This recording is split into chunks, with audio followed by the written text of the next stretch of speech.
Welcome to the U.S. Bank Countdown to Kickoff.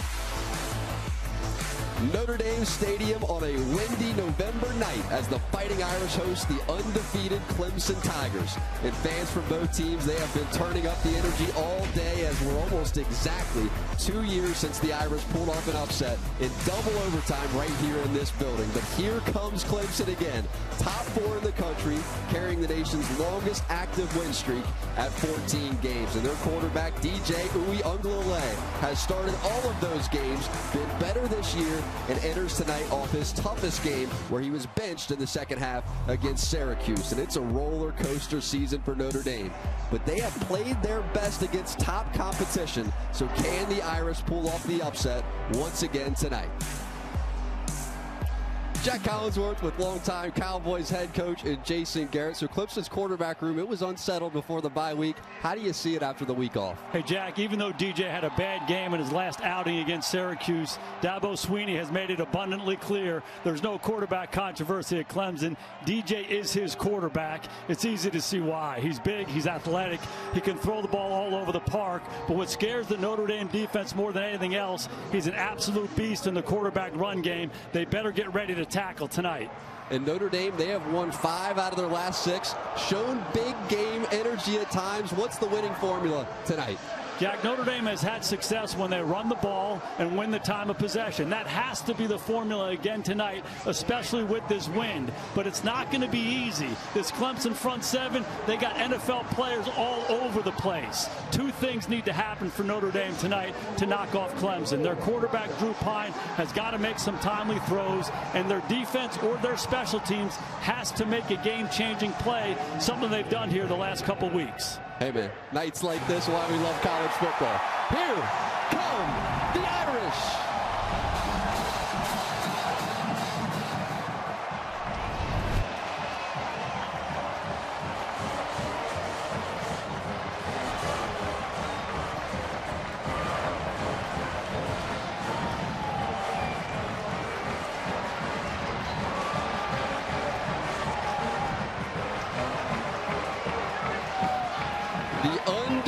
Clemson Tigers return to Notre Dame Stadium. Dabo Swinney 3-1 against the Irish, looking for win number 1 in South Bend. Clemson and Notre Dame kick off when we come back. This has been the U.S. Bank Countdown to Kickoff.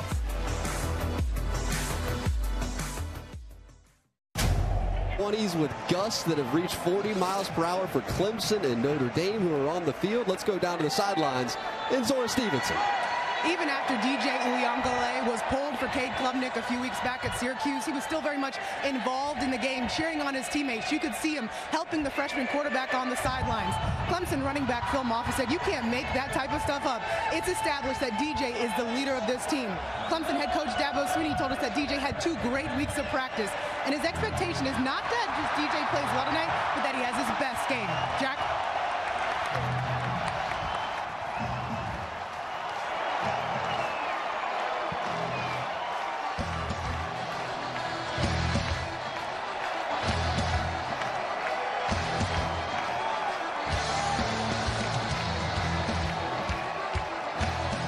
So Clemson has won the toss. They will defer. B.T. Potter on to send us into the night, and Chris Tyree back deep for the Irish.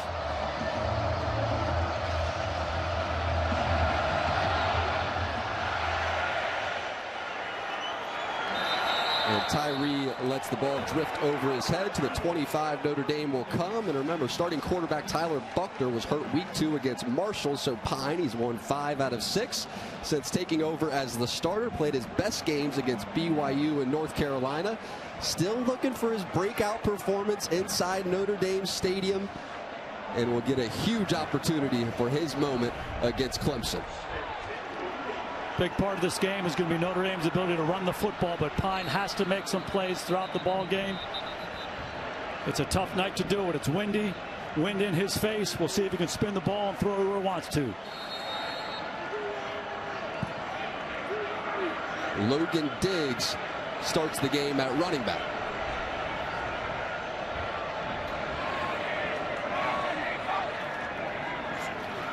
Pine gives, and Logan Diggs trying to work the middle and able to pick up 3, going straight ahead. The players to watch tonight. Coach, how do you see it? Michael Mayer, arguably the best tight end in the country, will be a big part of it. Hand the ball to the big guy, Audric Estime. The defensive front of Clemson is outstanding. Miles Murphy will be a first-round pick. Barrett Carter back after injury, an outstanding rusher and cover guy. He'll be matched up with Mayer throughout this game. And Mayer liked the idea of that matchup. Dabo Swinney said that he can cover anybody. He said, okay, we'll see come Saturday night. Pistol look here on a 2nd and 6. Pine fires directly to Michael Mayer, who has that first down, rumbling forward. Michael Mayer lined up on the left-hand side. He just pushes up and runs a little out route. He settles down in the zone. Drew Pine puts it on his face mask. That's been the formula. Run it and then throw it to 87.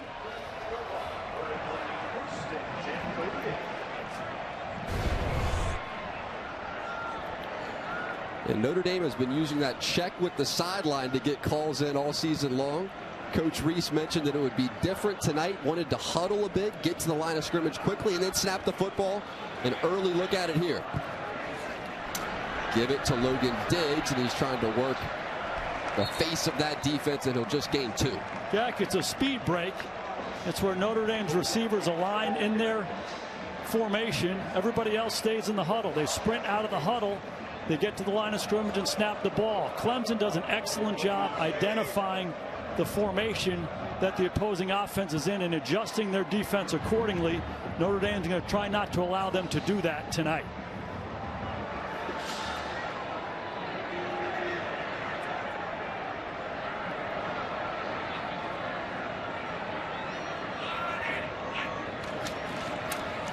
Pine hands away. Logan Diggs once again, and it was Audric Estime that had the huge game a week ago. 20 carries he had, 123 yards against Syracuse with a pair of touchdowns. Marcus Freeman, Dabo Swinney, both of these guys known for being great recruiters. 3rd down and 4 for Notre Dame. Estime into the game. Pine drops, trying to scramble away, and Pine goes down. The talent in front of Clemson gets home. It's Miles Murphy with an early sack. This Clemson defensive line, they have a lot of talent. This is the left-hand side of Notre Dame's offense. This is Joe Wald against Murphy. It's a coverage sack. Pine has to pull the ball down. Alt's in good position, but as this play extends, Murphy's able to come off. This guy's relentless. Miles Murphy, he's one of those guys. He'll go high in this draft. He's got elite pass rush skills. He showed it right there. John Sott, the transfer out of Harvard, on to punt into this wind, and it is a wobbly punt. It settles right there at the 26-yard line. So the Clemson defense rises to the challenge early, gets a stop. Here comes DJ out next. Ram trucks built to serve by Allstate, reminding you that football season is mayhem. By Invesco QQQ, the official ETF of the NCAA, and by Jersey Mike Subs. Be a sub above. And these fans, they have been holding down the parking lots, turning it up since 7 a.m. They know what this game is all about. Many of them here for that 2020 matchup, as well as DJ Uiagalelei makes his way onto the field. Had a career day in that 2020 start inside Notre Dame Stadium, throwing for over 400 yards. And remember, he was benched in the last game against Syracuse. Dabo Swinney standing by his quarterback, making no doubt about the leader of this team. DJ swings it out to his tight end, Davis Allen, and a nice pickup on the first play of the game for Clemson. Penalty marker comes out at the conclusion. Holding, offense, number 80. 10-yard penalty, first down. They're going to get Bo Collins with the infraction. Nobody uses RPOs, run-pass options, more than Clemson does. Good completion into the flat. Collins aggressive. You get the hands outside and you grab that cloth. They're going to call it every time.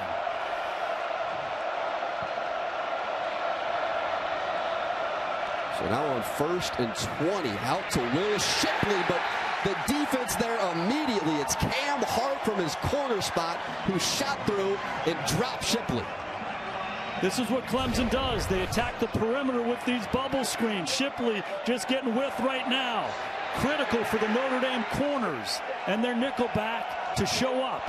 You have to get off blocks and you have to tackle. A good start for the Irish outside. So now a 2nd and very long. Get it to Shipley once again. And another flag comes out. Brandon Joseph made the stop. And here comes the call. Holding, offense, number 80.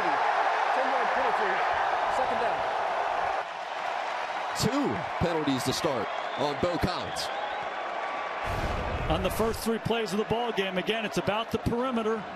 Cam Hart, the field corner, cuts inside. There's Dabo getting on Bo, teaching him how he's got to use his feet and his eyes and anticipate that corner darting inside. He's in bad position. He holds. Good play by Hart. A good start by Hart. Been involved in 2 of these plays early on in this ball game. Bo Collins checks out of the game. E.J. Williams in for him.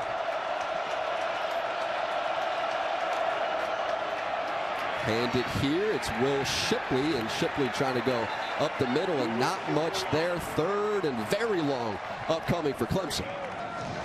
It's an outstanding start for the Irish defense. Just nothing bad in this situation now. 3rd and extra long.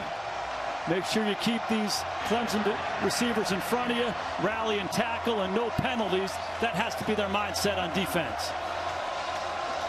Call it a 3rd and 22. This crowd on their feet already. Uyunglele complete. It's Davis Allen who is stopped up quickly. 4th down upcoming for Clemson. It's a great start for this Irish defense and a good decision by DJ right there. You're not going to make the 3rd and extra long. Get a completion. Give your punter a little bit more room and try to play a little bit of field position here. Don't turn a bad situation into a disastrous one. Good decision by DJ getting back into it. Brings Aiden Swanson on to punt and Brandon Joseph back deep to receive for the Irish.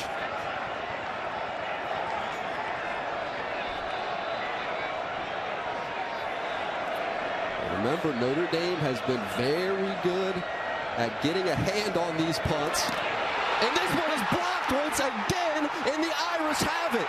Botello gets a hand on it. Prince Colley has the football, and into the end zone goes Colley.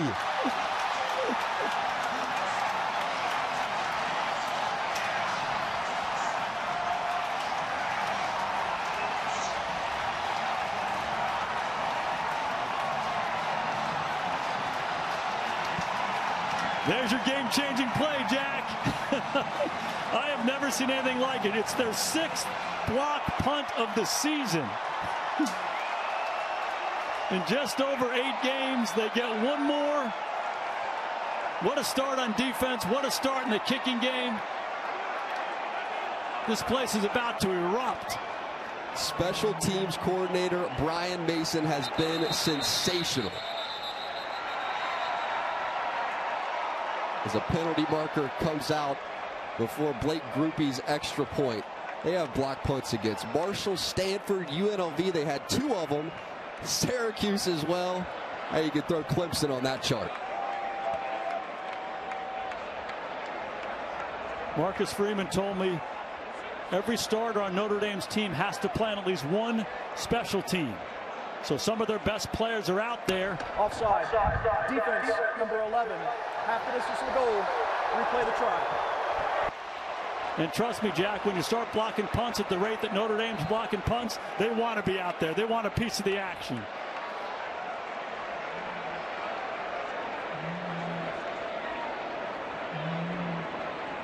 And so now Grupe for the extra point. And Grupe has it. Punt blocks have been the story of the season for Notre Dame. And in the biggest game they will play, Botello gets a hand on the football. Touchdown, Prince Colley.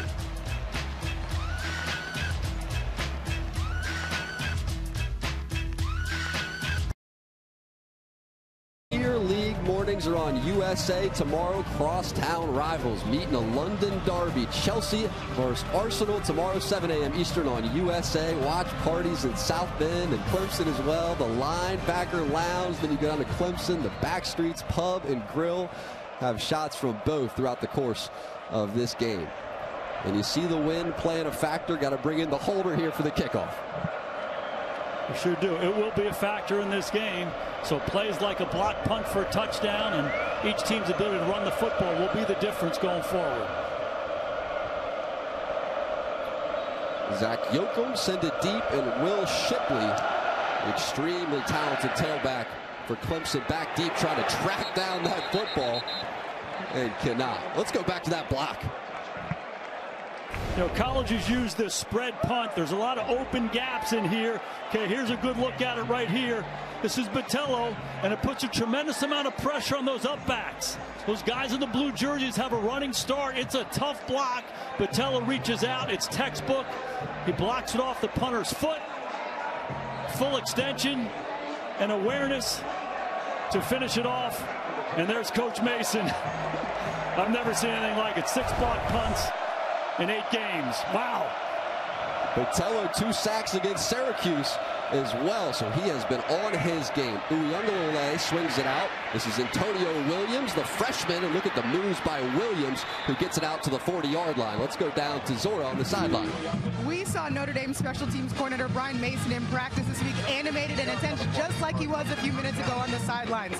Coming into tonight, Notre Dame had 5 block punts this season, and head coach Marcus Freeman challenged his group to continue to go for it, even though teams know it's coming. I think we could say challenge accepted. Now 6 block punts this season. Zora, he was in complete control of that group. So a first down here for Clemson. Back to the pass game, and this is Bo Collins, who's trying to make up for his 2 early penalties, and he will pick up 3. Jack, if you look at what Clemson has done up to this point, they've run 5 plays on early downs so far, and every one of them has been to the perimeter. They've got a couple holding penalties outside that put them behind the chains, but this is what they want to do. It's a run-pass option. They do it more than anybody in college football. If they don't like the run, they spit it wide, and they love throwing it to Antonio Williams. He's a fantastic space player. Bring Jake Brenningstool in motion. And they will flip the football out that way to Will Shipley. And Shipley able to lower that shoulder and gain the edge. It was Jordan McFadden who threw a great block from his left tackle spot, getting out in space. It's the same kind of play. They're in the pistol alignment, and they just flip it wide. Down, down, and let's just get to the edge. Shipley's got dynamic speed. Get him on the perimeter, another big game. Right up on the ball, give it to Shipley once again. He's going right towards the middle of the defense, and not much there. There's just a lot of respect for that Notre Dame front 7. The physicalness of that group. So they want to make them run side to side. They don't want to run the ball at them too much. Make them defend 53 1/3 yards. That's the plan. They still got to mix the inside run, but they want to get outside.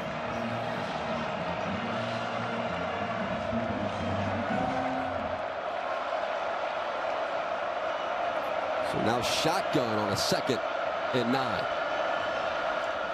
We'll flip this to Williams, and Antonio Williams has no space. He is drugged down by J.T. Bertrand.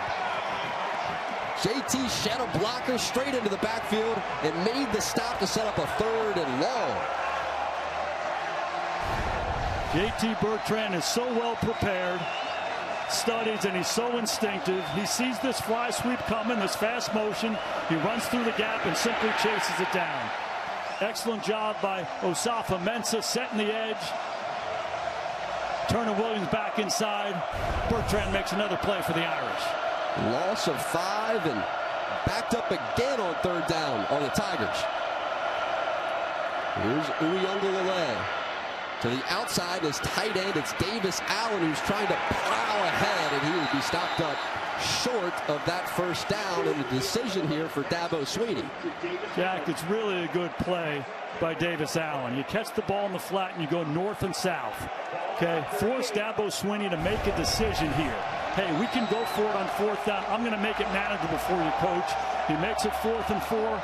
Going to be a hard night to kick a field goal in this situation. Clemson on the ball, and they're going for it.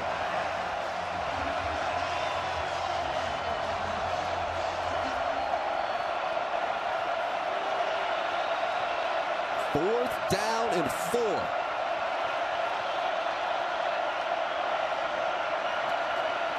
DJ drops, protected well, fires deep and over the head of Collins, incomplete. The Irish will take over on downs. This building is ready to erupt after that start. Irish lead 7-0. Just tell Siri, show me college football scores.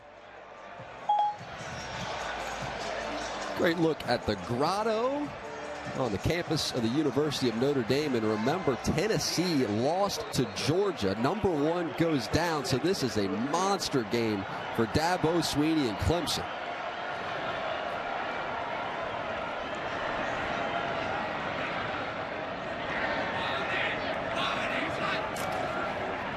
Pine hands it off. It's Logan Diggs, and can he get the edge?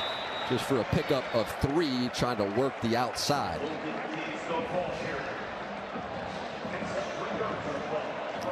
Great look at Dabo Swinney, guy that I've gotten to know through the years in our interaction, talking about Clemson football players going to the NFL. And he's one of the most positive people I've ever been around. And there's no doubt all these coaches and these players who are part of this Clemson program love playing for that guy. Success speaks for itself. He creates an incredible environment for everybody to be their best. One more time, hands off to Logan Diggs. Similar looking play, and it'll set up a 3rd and 5 here for Tommy Rees. Another early 3rd down for this Notre Dame offense. Miles Murphy came up big on that last one with a sack.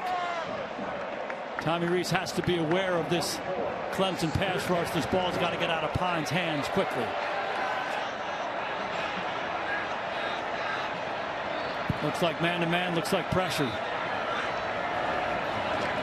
Here's Pine looking directly through the middle, and that pass is deflected. It's Trenton Simpson. And remember, this defense leads the country with 15 batted passes, make that 16. And it has been a big issue for Pine, who is undersized. Tigers are getting their paws up with great success. It's Simpson looping inside as linebacker pressure. This is what Clemson does well. They rush the quarterback, they sack the quarterback, but when they can't get home, they get the hands up and they knock it down. A nice play by Simpson there. Good job by Clemson getting off the field on 3rd down. John Sott on to punt, and Antonio Williams back deep to receive. And this is a friendly roll for Notre Dame that travels inside the 15 and settles right there at the 13-yard line. So Clemson backed up and down 7 in the 1st quarter.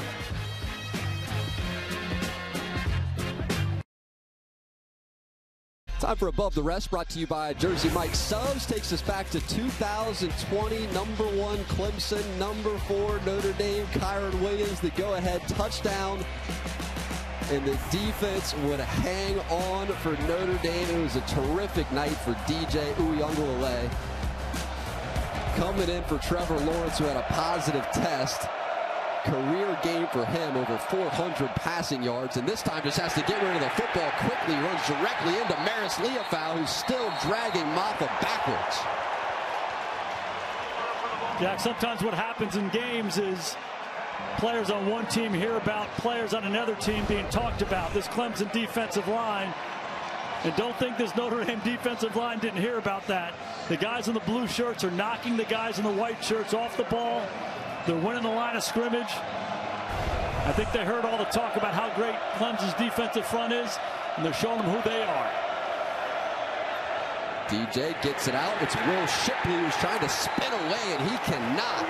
Benjamin Morrison, the true freshman out of Phoenix, Arizona, made the stop for the Irish. Doc, a big takeaway early is the corners of Notre Dame shutting down the perimeter game of Clemson.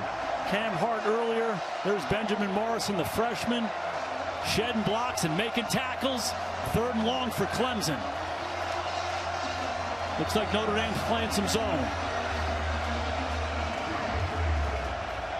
3rd and long has been a familiar down in this 1st quarter. Uiagalelei Drops, fires. It's Davis Allen, and Davis Allen brought down once again by Benjamin Morrison, who stuck the big tight end and brought him down on the spot. What an unbelievable start for this Notre Dame defense. They've essentially won almost every play up to this point, and they've made the critical stops on third down. Clemson has find themselves in third and long. Notre Dame playing soft zone. Benjamin Morrison is a slight guy, but he's willing, sticking his nose in there, and don't think that doesn't earn respect from his teammates. Irish have been fantastic on the defensive side of the ball, and now here's another one of those punt blocks. They're coming after it again, and this is a low punt that has some roll on it, a great roll for Clemson, and now it's going to be picked up by Brandon Joseph, and he just takes it back out to the 20-yard line.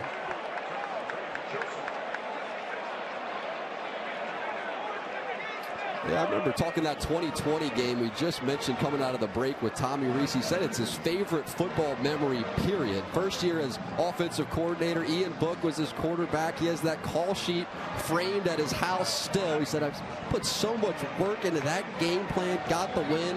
A day I will never forget. My career has not gotten better than that night. Jack, so much fun talking to Tommy and to Drew Pine. Drew Pine was a backup to Ian Book, and talked about how the energy was just special and something they'll never forget. Couple running backs in the game. Tyree in motion will give this one up the middle to Estime, and he is close to the line to gain and may mark him just short before he's brought down by Jalen Phillips. And this is what Notre Dame has to do. This is just Estime in the middle of the defense. Make these elite pass rushers play the run. Notre Dame guys coming off the ball, hitting him in the mouth. When Estime gets his shoulders square going north and south, he is a load and hard to tackle. That has to be the formula for Notre Dame tonight. And Marcus Freeman wanted to get more length into the game at wide receiver. You see Tobias Merriweather and Colsey check in for Notre Dame. Back to the ground. It's Estime, and he has enough for that first down. Notre Dame using some different tempo. They've been in the huddle. They've used that sprint break where they get to the line of scrimmage quickly. They've been on the ball. So one of the ways you tire down an elite defensive front is you control the tempo. You go fast, you go slow, you break the huddle quickly. That's what they're trying to do to take the edge off of that front.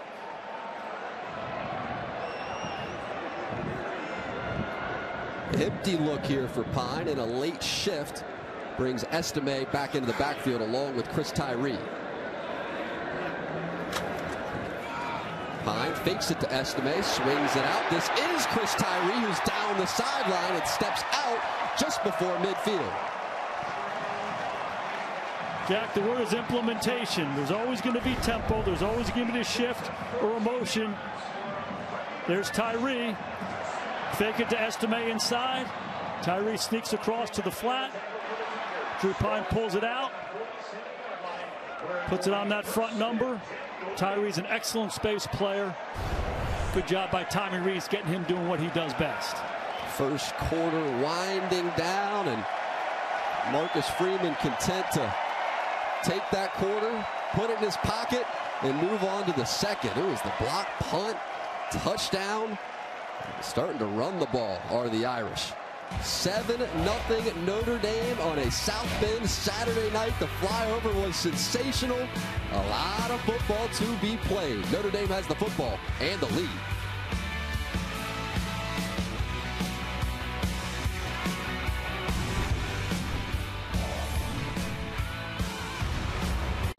And aerial coverage is brought to you by Geico. And remember, Clemson had a slow start against Syracuse as well before the bye week, able to come back in that game. They're used to winning close games late, finding ways to win. They need a spark here on the defensive side of the ball. Here's Estime, and he is stopped up. There's a spark. It's Jalen Phillips in the backfield making the play.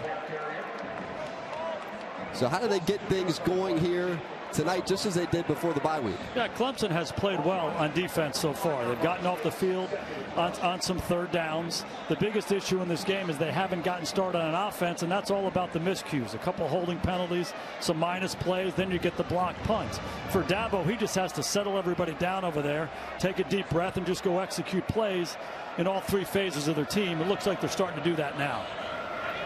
Two tight ends in the game for Notre Dame. They will run that tight end screen with Michael Mayer for a nice gain to set up a 3rd down and 7. And these are not easy for Notre Dame, especially against this Clemson front that rushes the passer so well. You'd like to be able to get to the back end.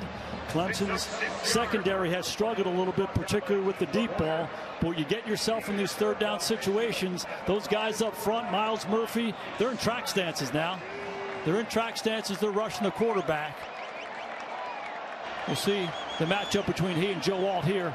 Be a good one to watch. Bring Tobias Merriweather in motion.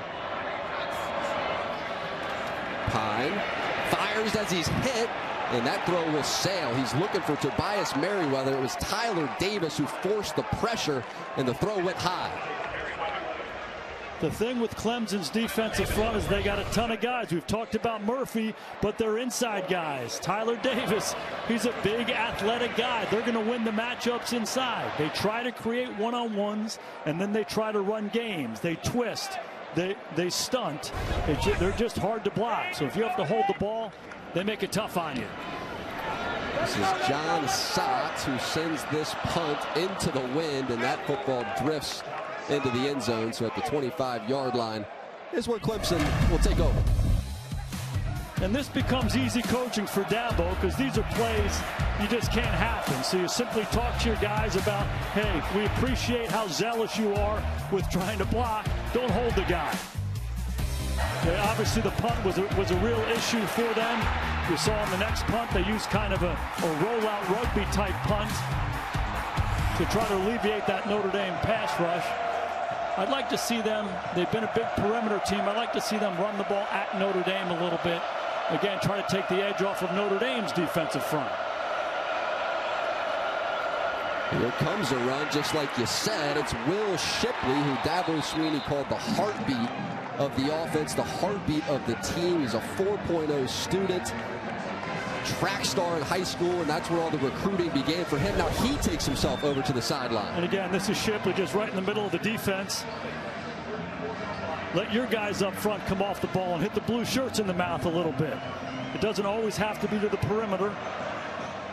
Give your guys a chance to get in the ball game as well.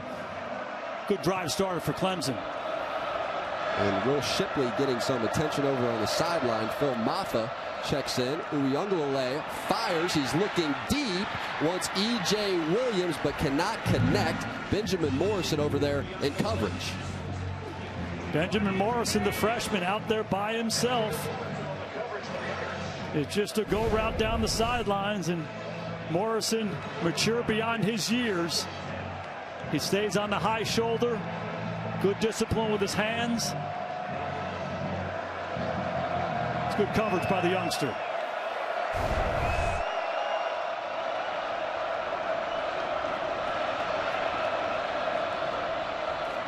Hand this to Phil Maffa, and Maffa is stopped up, just trying to spin his way forward for a couple. Maffa and Shipley are good complements to each other. Shipley, the faster player. He likes to get to the perimeter. Maffa, more the downhill runner, 230 pounds, likes to punish the defense. And now Clemson finds themselves in this 3rd and 7. Looks like man-to-man by Notre Dame. Clemson 0 for 3 on 3rd down.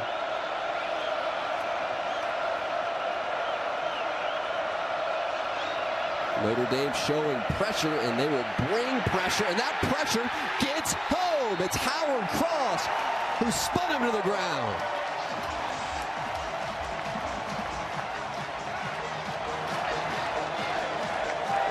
Again, this Notre Dame front accepting the challenge. We can rush the passer too. Al Golden dials up some heat, creates some one-on-one matchups. And this Howard Cross, relentless is his middle name. He just keeps coming. He is nonstop. His old man was a teammate of mine with the Giants, an outstanding tight end for a lot of years. And the Irish were rushing that punt hard once again. Did they get a hand on it? They got awfully close.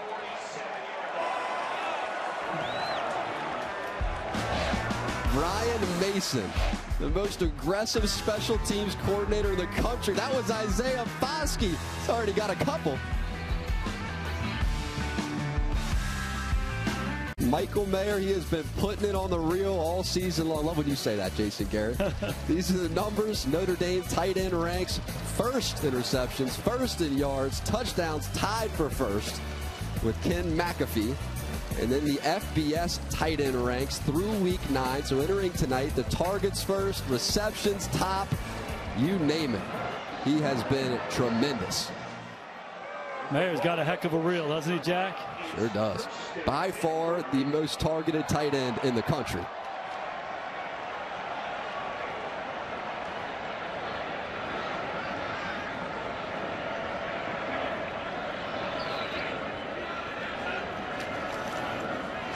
Give goes to Logan Diggs. Good blockers out in front. Jarrett Patterson leading the way for Diggs.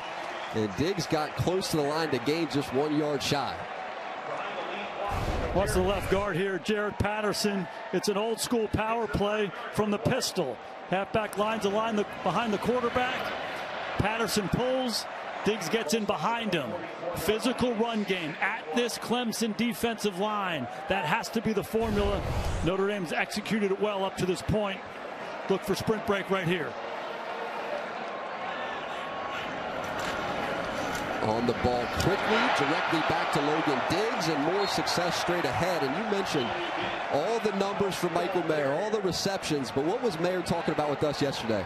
I sat down with my position coach. I said, I want to be better as a blocker, and he has been great in the run blocking game the last few weeks. Mayer's an old school football player. When you talk to this guy, he's got old school confidence to him. He just looks like one of those guys that played a long time ago. He's edgy. And he caught 11 balls against BYU, and all he talked about was, I did not block as well as I needed to block. He was talking about it again yesterday. They take great pride in being part of a successful run game at that tight end spot. Play action for Pine. He's looking down the field, and Pine unable to connect. Looked like that ball might have been batted away. You had Trotter, who was in there in the face of Pine. This Clemson front is tough, rushing the passer. They call that a cross dog. 2 linebackers coming inside and crossing. A lot of heat inside. Looks like Zeke Correll misses his block. Trotter comes off and affects Pine. Man-to-man coverage outside. Missed opportunity, but it has to be protection first against this outfit.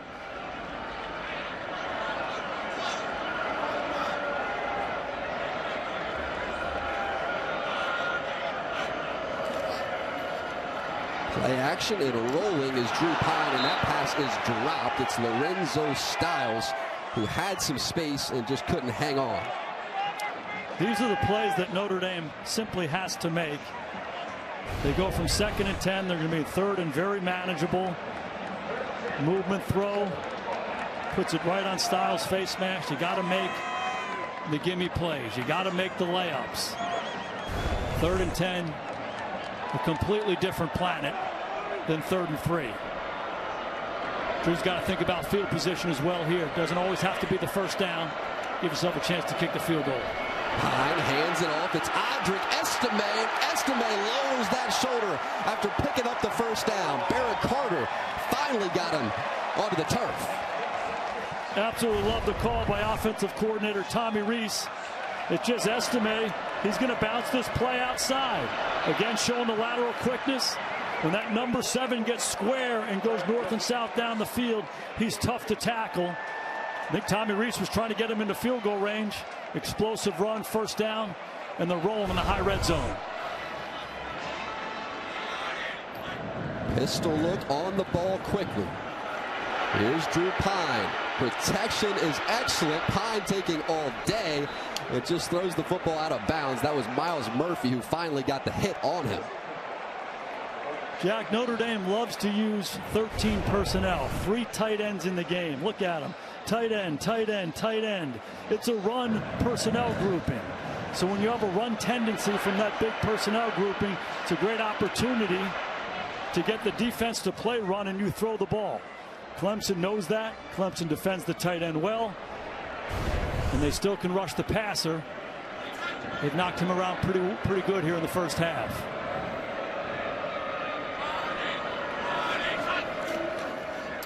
Pine hands it off. Michael Mayer gets the block in front, and nothing there for Logan Diggs.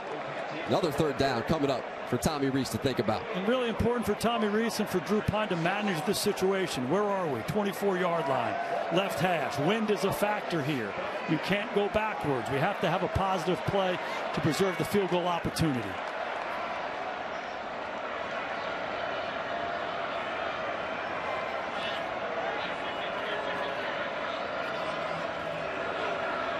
And that front of Clemson showing pressure. Sure are. And they drop out. Now Pine, that pass is deflected once again. So that's what this defensive front does. I mean, 7 of their front 7 very well may play in the NFL. And what they do best, they get those hands up. And Pine is 5'11", listed at 5'11", 198 pounds. Tyler Davis, 6'2", 300, said, give me that football. The individual matchups across the board, they favor Clemson. They are awfully good rushers. Then you add the pressure element, and then when they don't get home, they block passes. They can be really disruptive. So Groupie with the wind at his back, and Groupie missed it. That wind is headed directly toward touchdown Jesus. Same direction that Groupie is kicking. Hit a low liner, and it was a drifter.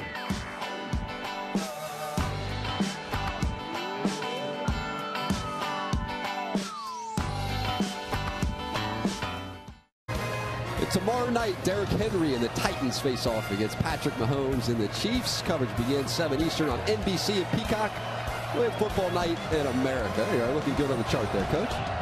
Heading up to Stamford, Connecticut. I sure am. Pre-game show and a great game coming up on Sunday Night Football. Study and contrast, Chiefs-Titans. Be fun to watch. And speaking of great running backs, Will Shipley checks back into the game for Clemson. Give it to Shipley, and there is a lane up the middle. It's Maris Leofau hanging on to make the tackle before that's a nice pickup, though, first by Shipley. Clemson has to quiet this game down. They got to quiet the crowd down, quiet the front down. That's a good way to do it. Right back to the line, right back to Shipley in a first down. And for DJ Uiagalelei, he's 9 for 11. 0 for 2 on deep passes so far tonight. 9 for 9 for 41 yards on all other passes. And remember that CLEvsND came into the game as a reliever against Syracuse prior to the bye week, and he led Clemson back to the win. The true freshman, very special, Dabo Swinney said, excited about him in the future.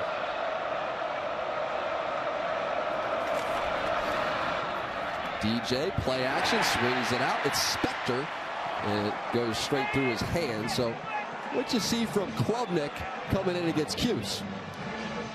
The issue for DJ against Syracuse were the turnovers. He turned the ball over 3 times. Dabo said, DJ, I love you. I love my team more. I'm not going to let you turn the ball over a 4th time. And he went to CLEvsND, and for a freshman to come in and manage that game the way he did was really impressive. But DJ is their guy. He's been the quarterback on this 14-game win streak. Dabo's going to give him every chance to finish this ball game tonight. Swing this out as a Shipley. That pass was behind the line of scrimmage, and it goes out of bounds, so that will be a loss of yardage. Looked like that throw was behind the line, and the refs having a conversation and will mark it that way. Jack, we talked about the wind being a factor. I think it was a factor on that play. It was just a little bubble screen out to Shipley. One thing you notice about DJ is the ball doesn't always spin cleanly out of his hand. A little bit of a wobble. The wind caught it and knocked it backwards. It's a huge play. They find themselves in 3rd and extra long right now. Again, he's got to manage this situation, understand you're only down a touchdown. There's a lot of football to be played. Handoff here, it's Shipley, and Shipley is brought down by J.T. Bertrand. And 4th down once again for the Tigers.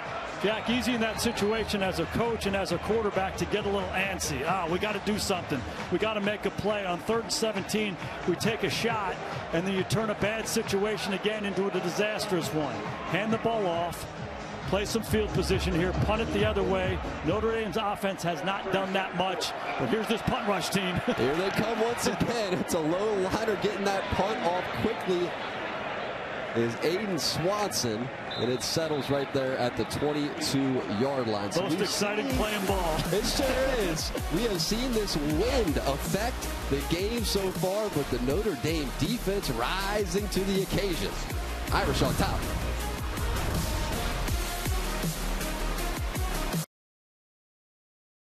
Monday, it's the last leap before the new year. Don't miss the action-packed Quantum Leap fall finale Monday 10/9 Central on NBC and streaming on Peacock. It's a great look at the lake and the Golden Dome right there behind it. Chris Tyree in motion, and they hand it to CLEvsND, who burst through the line of scrimmage and into the secondary for the first down before Jones brought him to the ground. Downhill running game. Run north and south at this defense. It's been the best play for Notre Dame all night long, and give it to the big guy. They list him at 230. He's bigger than that. Look at the athleticism and the stiff arm and the finish. This is how Notre Dame has to play. Tremendous emotion. Used to have a guy named Zeke Elliott in Dallas. Feed me. That's what estimates say. Yeah, that's right. Had that huge stiff arm against Cuse as well. Now they go to the speedster. It's Chris Tyree. Tyree tries the outside, and he'll pick up 10. Time now for a grip on the game presented by Tire Rack. Look at those numbers right there. The rushing differential for Notre Dame when they win the battle of rushing yards like they did in all 5 of their wins. Look at that. Astronomical. That's what they're trying to do here tonight. They play their best football when they run it. They control time of possession, and they've done that. Look at that. 36+ minutes time of possession. That's the formula for them. They're trying to execute that tonight against this Clemson ball club. Pistol look. Football goes directly back to Chris Tyree. And remember, this is the same offense that started the game against Syracuse by going fullback dive, tight end sneak on the first series of the game. And they made a point about it. We're coming right at you. This is mano-a-mano, old school football. We're in attack mode on offense. And it's interesting. Syracuse was small up front, so they felt like they had a physical advantage. The biggest thing with Clemson's front is they're active, they're athletic, they're up the field guys, so they have to be physical with them to quiet the game down, and so far so good for the Irish.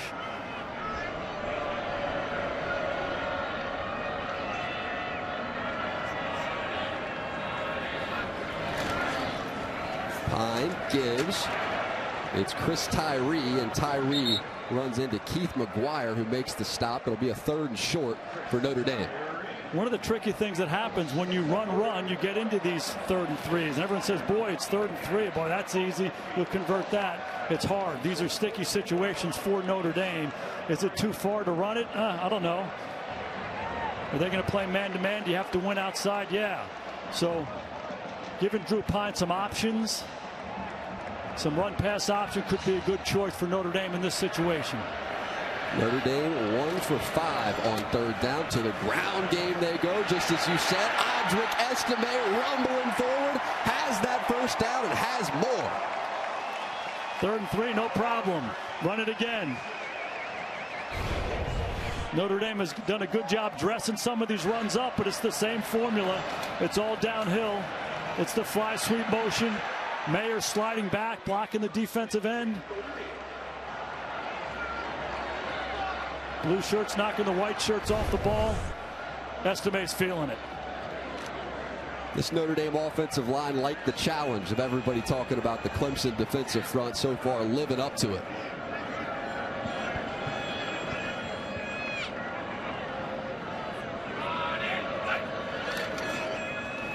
One more time with the big running back and CLEvsND. That's Phillips making the stop after a pickup of 5. Again, something Tommy Rees told us is we can't let these guys get comfortable and see the formations that we're in. So if you go back and watch Notre Dame throughout this first half, there's always a shift, there's always a motion, there's always a movement. Don't let Clemson see it and kind of Rolodex it. Okay, let them see the formation late and snap the ball. It's been effective for the Irish so far.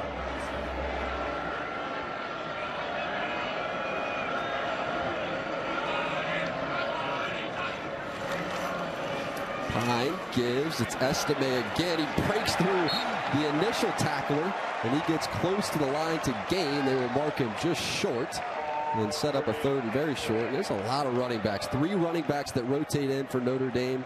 All 3 of those running backs over 90 touches. The only team in the country to meet that mark. See the other 2 over on the sideline as CLEvsND goes to work. And they're on the ball again. 7 straight runs on this drive for the Irish. Pine gives, CLEvsND has that first down. Jack, that play they ran right there is a play that people in football call duo. Double team blocks at the point of attack, hand it to the big guy. Tight ends are all a part of this thing. In the last 2 weeks, Notre Dame has run this play in different versions 37 times. So Clemson knows it's coming. Critical situation, they run it anyway, and they get the first down. Now Chris Tyree back into the game. Fake it to Tyree. Pine, flushed, escapes, has some space. And Pine is going to gain the first down with his legs. Don't see it very often, every now and again, before Nate Wiggins makes the stop for Clemson. And a play like that is critical for a guy like Drew Pine in this situation. They're going to run the ball. There's some pressure outside. He's not going to have time enough. You find some softness. Make a play with your feet. Pine fakes it on the roll, and he's complete to Michael Mayer. Michael Mayer with room goes vertical, and Michael Mayer takes it inside the 5-yard line. When you run the ball as effectively as Notre Dame has, you have to use that run game to your advantage. They go naked bootleg, spit it out to their best player. They're knocking on the door. 1st and goal at the 5.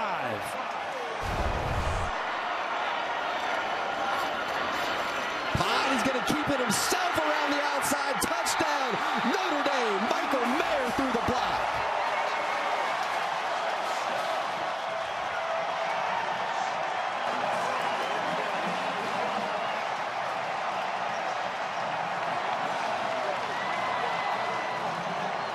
Jack, run it some more, but then use the compliments. First it's the naked bootleg, and now it's the quarterback run. There's Mayer, the All-American. They target him more than anything. He takes great pride as a blocker at the point of attack, and on plays like that, CLEvsND's feeling it. Drew Pine's feeling it too, Jack. We'll see if Blake Grupe's feeling it. Grupe coming off the miss earlier, getting back on track with the extra point. So just before halftime, we have a penalty marker that came out right after the extra point.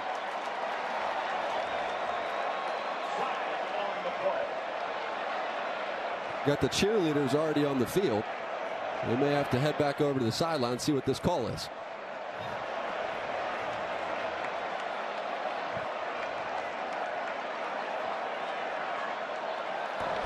Personal foul, leaping, defense number 5. That 15-yard penalty will be enforced on the kickoff. Timeout. So Drew Pine taking off and running, not exactly his game. On this drive, it sure was. 1 first down, 1 touchdown. Notre Dame is cooking.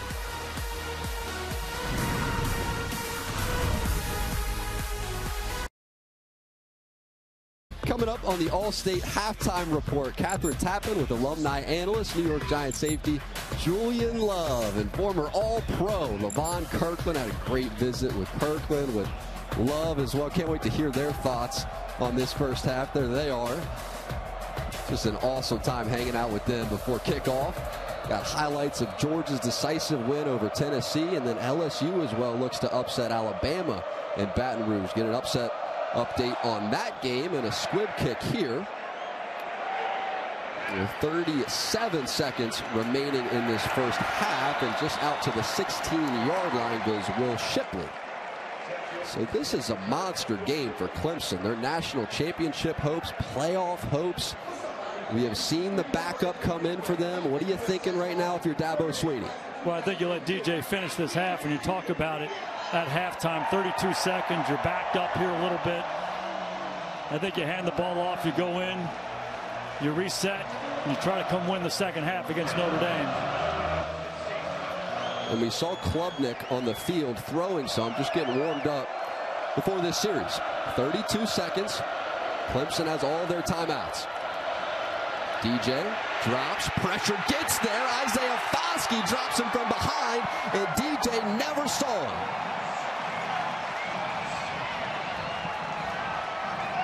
DJ did a good job securing that football right there. They were going to take a shot. Again, Foskey taking the challenge. You're talking about those Clemson defensive linemen. Hey, I can rush the passer too. A big sack before the half. Clemson needs to reset. And Clemson content to take it into the break following the sack by Isaiah Foskey. 14-0. And we got some pushing and shoving going on as they head towards the locker room. Got a little chippy following that sack. And you see the refs and now the Notre Dame coaching staff quickly on the scene to put an end to all of that. And now the crowd making some noise once again. It's exactly what happened right here. So you see Adamilola, who gets shoved down. That's Walker Parks, who pushed him. And of course, that's his brother, Justin Adamilola. A couple twins for the Irish as they head into the break. So it's 14-0 Notre Dame. Game getting a little chippy before the second half. All-State halftime report is coming up next.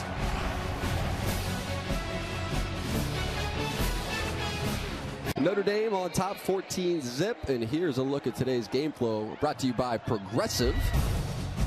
It's the blocked punts. Story of this season for Notre Dame. The special teams group and the plays they have made. It was Prince Collie who took it into the end zone, then Isaiah Foskey sacked just before halftime. Defensive front of Notre Dame playing tough from the beginning of the game, and Drew Pine escaped for a first down run, escaped for a touchdown run. And Notre Dame on top, time of possession under their control. Total yards 162, only 84 for Clemson, and the rush yards where they're dominating.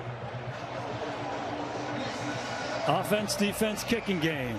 The great Jimmy Johnson used to talk about it all the time. Notre Dame wants to win a game like this against the number 4 team in the country. All 3 phases have to contribute. First 30 minutes they certainly have. And remember those penalty markers that flew right at the end of the first half. So Notre Dame is going to kick off from the 50. Let's see if they want to try a squib or something here. This is Yoakum headed towards the tee.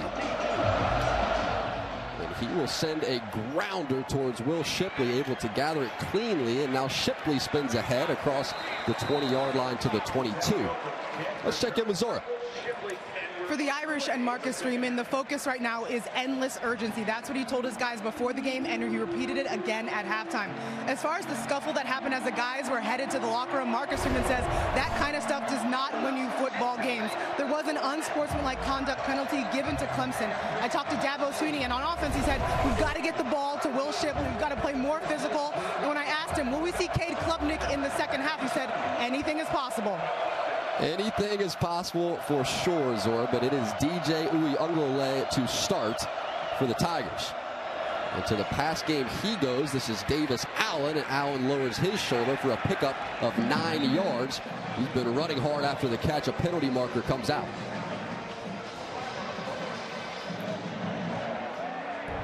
Personal foul, face mask, defense number 20. 15-yard penalty, automatic first down.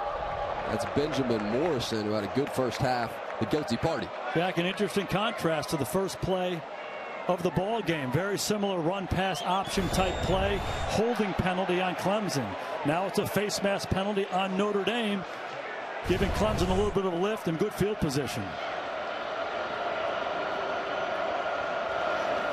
Now play action for DJ. He's looking deep down the field, and that's covered great by the Irish. It's Jason Adamilola forcing the pressure, and Benjamin Morrison stride for stride in coverage. Jack, this is what Clemson does. When they get single high coverage outside, meaning man-to-man, no safety help, they're going to give it a shot. Benjamin Morrison, the freshman, in press, go get him. Hard to do that when Adamilola's in your face.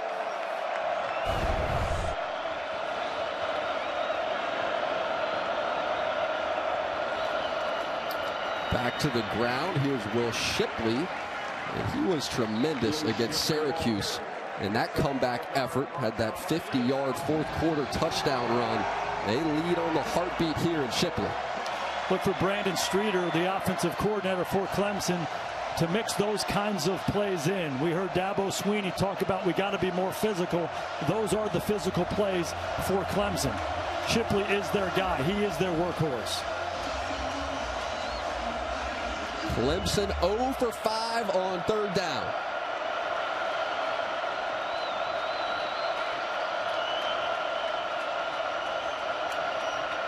DJ has a free rusher in his face. That's Tariq Bracy off the edge, and he forced DJ to move, and the Irish get home for the sack. Al Gold, Notre Dame's defensive coordinator, has been dialing up some pressure here on third down. Here's Bracy coming off the left of the screen. No answer by Clemson. Forces DJ out of the pocket. Blue shirts all around him. Lonely feeling for a quarterback. These have been eventful, and they're coming after it again. Swanson able to get the punt off, and this will settle. A great punt by Swanson in the face of pressure to put it inside the 5-yard line. Backing up Notre Dame and Drew Pine. They have a 14-0 lead over the Clemson Tigers, fourth-ranked Tigers, that is. Is brought to you by Chipotle, real ingredients, real flavor. Chipotle for real. By Hyundai, it's your journey. By U.S. Bank, we'll get there together. And by Allstate, reminding you that football season is mayhem. Memorable moments between Clemson and Notre Dame. Of course, Clemson got revenge in that 2020 season with their quarterback back in Trevor Lawrence. A lot of fun history between these two schools, Jack. Making more of it they sure as we speak. So the Tigers special teams strike back, and they pin Notre Dame deep. Showing pressure. Here's Logan Diggs with space in front. He has blockers out front as well, and he cruises to the 25-yard line. Jaden Thomas at wide receiver threw a great block to Springer. Jack, this is the same play they've been running. This duo play, they're running it right here, but when all the white shirts get in here, Diggs bounces it outside. It's part of the play. Well executed. They run it time and time again. Extra blocker coming from the other side, Jaden Thomas. When you run plays over and over and over again, you handle the contingencies. It showed up there.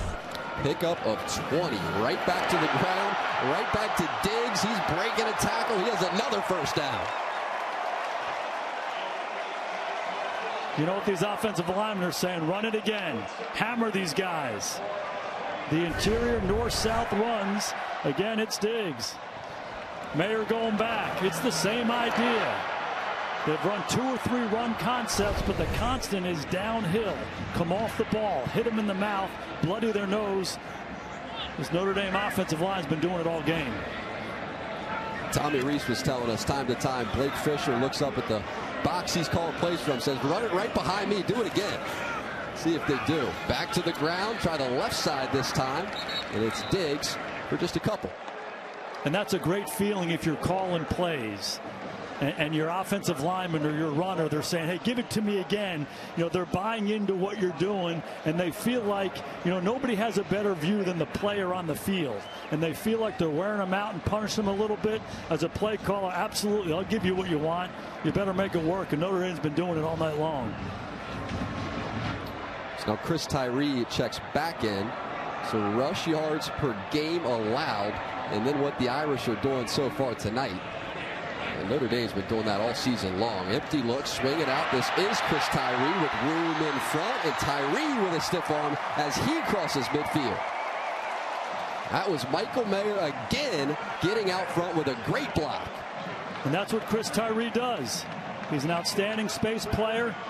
Get Mayer out there in space to make the block for you. Give Drew Pine a chance to spit it out. Good discipline by Mayer not to hold him. Tyree's outstanding when he gets the ball in his hands.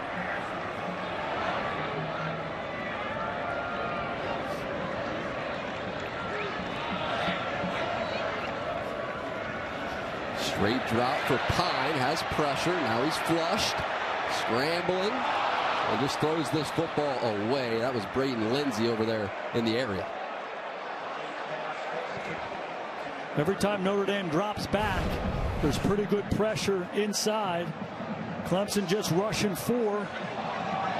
Create some one-on-one matchups inside. Uncomfortable pocket for Pine, no place to throw it. Good job getting out of dodge, and one more time, there's Trotter. A big hit on Pine at the end of the down. Jeremiah Trotter Jr., son of the great Jeremiah Trotter. That's right. We got a flag. Warning. Notre Dame, they're first. So Freeman was fired up, and he told us before the game he noticed watching the TV copy back that Dabo Swinney stays on top of the referee. Said, I'm going to stay on top of the referees as well. Gets himself a warning here. Did not like that hit on his quarterback. Sure didn't. And don't think that Jeremiah Trotter Jr. is not trying to send a message to his team, too, that we're a physical team. He's trying to send that message to Drew Pine. Dabo Swinney's trying to get his guys fired up. They need something. You can see Freeman is still hot. See Pine kind of settled after he released it, and then Trotter smacked him. Surprised they didn't call that one there, Gap. We ought to bring Terry McCauley in to have a conversation about that. Terry McCauley, rules analyst, longtime NFL referee. Swing this to the outside, and the whistle's blew before that snap. Prior to the snap, the previous play was under review. And they will review it now, so Freeman gets his wish. Terry McCauley, what did you see? So they are going to look at this for targeting. We'll start with the fact that it is actually roughing the passer for sure. Yep. He makes forcible contact to the head and neck area. Now, what you have to do with targeting, you have to find an indicator. Is he leading, lowering and leading with the head to make forcible contact? I don't think he is. He's got his head up, leading with the shoulder. So I don't believe this is targeting. I don't believe they're going to create that in replay. But it should have been called roughing the passer on the field, which they cannot create in replay. Yeah, I couldn't agree more. You know, there's a lot of talk about, hey, 1 step, 2 step, he did this, he did that. Trotter had a chance not to hit him, and he hit him. To me, it's roughing the passer, but I agree with you. I don't think it should be targeting.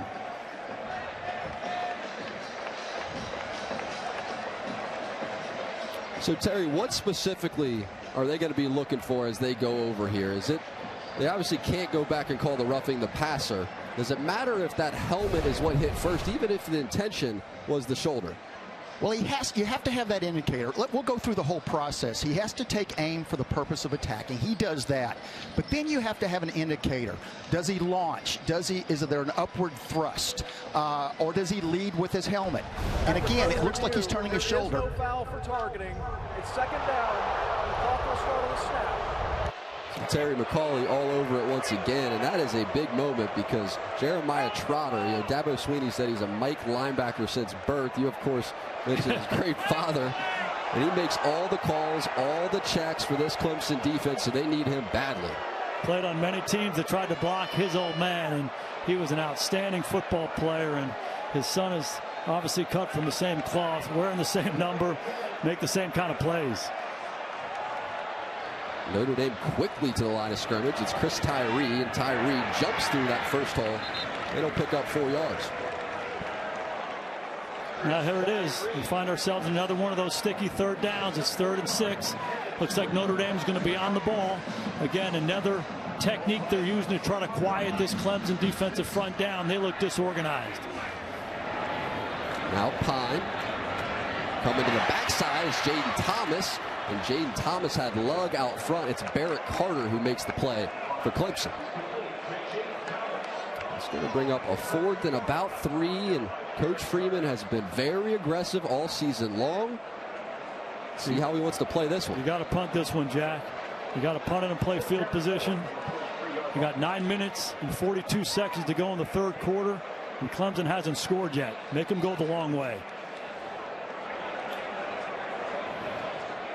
And Sott's been good at this. 17 punts inside the 20-yard line. It's a top 20 mark in the FBS. Antonio Williams back deep to receive. And it is another one for Sott. That settles just beyond the 5 mark. At the 6-yard line, that's where Clemson will take over. Irish up 14.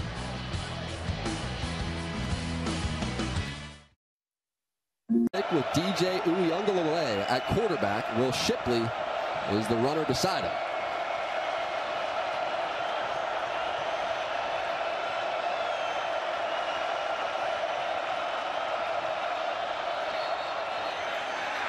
And a flag flies, and that's going to go against the Tigers.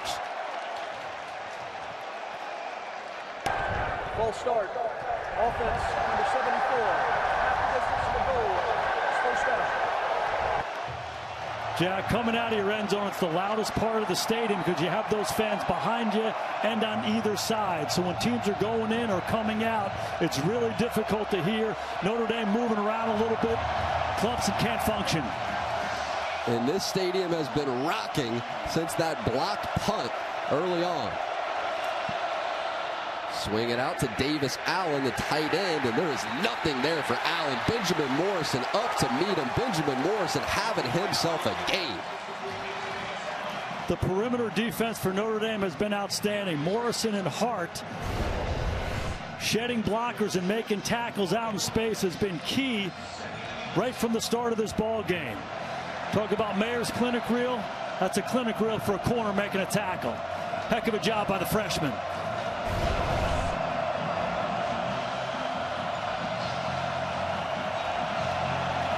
Clemson backed up even more from their own 5. Irish show pressure. They will bring pressure. It's picked up. DJ fires, has a wide receiver that is complete. It's Bo Collins, and he picks up that 1st down. It's a big one for Clemson before Jaden Mickey made the stop. Jack, that was Clemson's best play of the ball game, and they're on the ball. On the ball, and they got a couple wide receivers to either side, twins, and they're going to run their quarterback. It's DJ Uyunglele, who has just enough yards for that 1st down. Nice pickup after the 1st down. This is zone read. DJ pulls it. Foskey goes down. DJ at 235. He's a load as well. Takes 4 of them to get him down. This time DJ gives to spin move by Shipley, but cannot get away. It's Nana Osafa-Mensah who made the stop.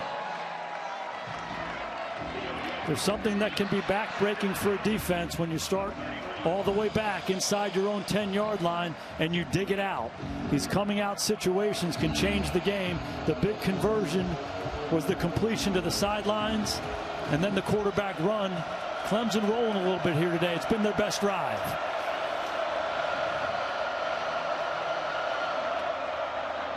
So this is Shipley, and Shipley has nothing. Tries the middle of that defense, and the front for the Irish has been great. Stepping up one more time, winning the line of scrimmage up front, and forcing Clemson into a 3rd and 7 situation. Al Gold's been dialing up heat, bringing pressure the whole game. Wouldn't be surprised if he does it one more time here. His key to the game, get Clemson in 3rd and long. He's done it.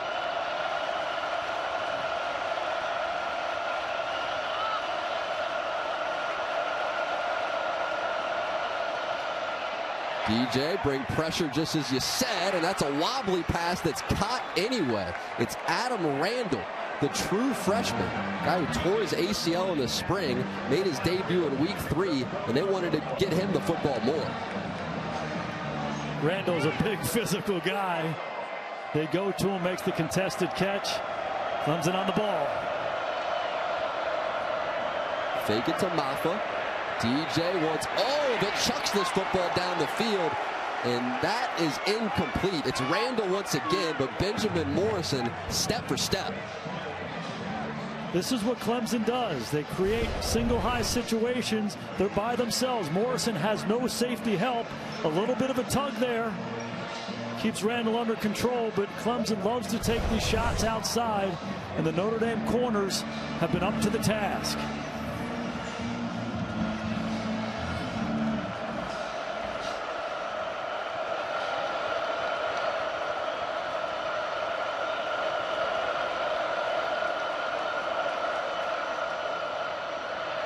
DJ holds the football. Now he's going to try to scramble forward, and he's able to make a positive play out of it before a 3rd down. There's more pushing and shoving in the secondary. Joseph Ngata involved before a 3rd down. DJ does a good job scrambling forward. You go from 2nd and 10 to 3rd and 7. That's a big difference. Much more manageable 3rd down situation. They get on the ball. They're getting a call from the sidelines. Communication is not easy. The Notre Dame faithful are on their feet. Clemson 1 for 7 on 3rd down. Looks like 4-man rush by Notre Dame. DJ fires and put it on his wide receiver and Adam Randall. It's Benjamin Morrison there, and Freeman said it. More teams are targeting the true freshman. The true freshman rises to the occasion. And there's no doubt that Clemson likes this matchup. Randall, 230 pounds. Morrison, 180. They've gone to him a couple times. Morrison has a little savvy, a little jersey tug here and there. Never hurt anybody. 2 big pass breakups here in this drive. He's been up to the challenge all night long. Swanson gets this punt away. It's another low liner. It's Brandon Joseph. Picks that football up, and Joseph gets it out near the 25-yard line. It has been a tale of 2 sides in this game. The run game for Notre Dame taking over, but the Irish defense has been clutch so far.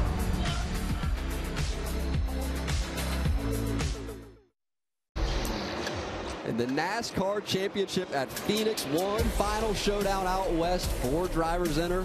1 leaves a NASCAR champion. Tomorrow, 3 Eastern on NBC and Peacock. And last week in Martinsville, Ross Chastain, the unprecedented move. It's a video game move he pulled off. You get into the championship 4, just hammer down into the wall and ride that thing across the line. Unreal. Sounds like that's something Jack Collinsworth does. Yeah. Oh, man. I had to turn that car over. And this running back trio for the Irish, 24 carries, 146 yards, 6.1 yards per attempt.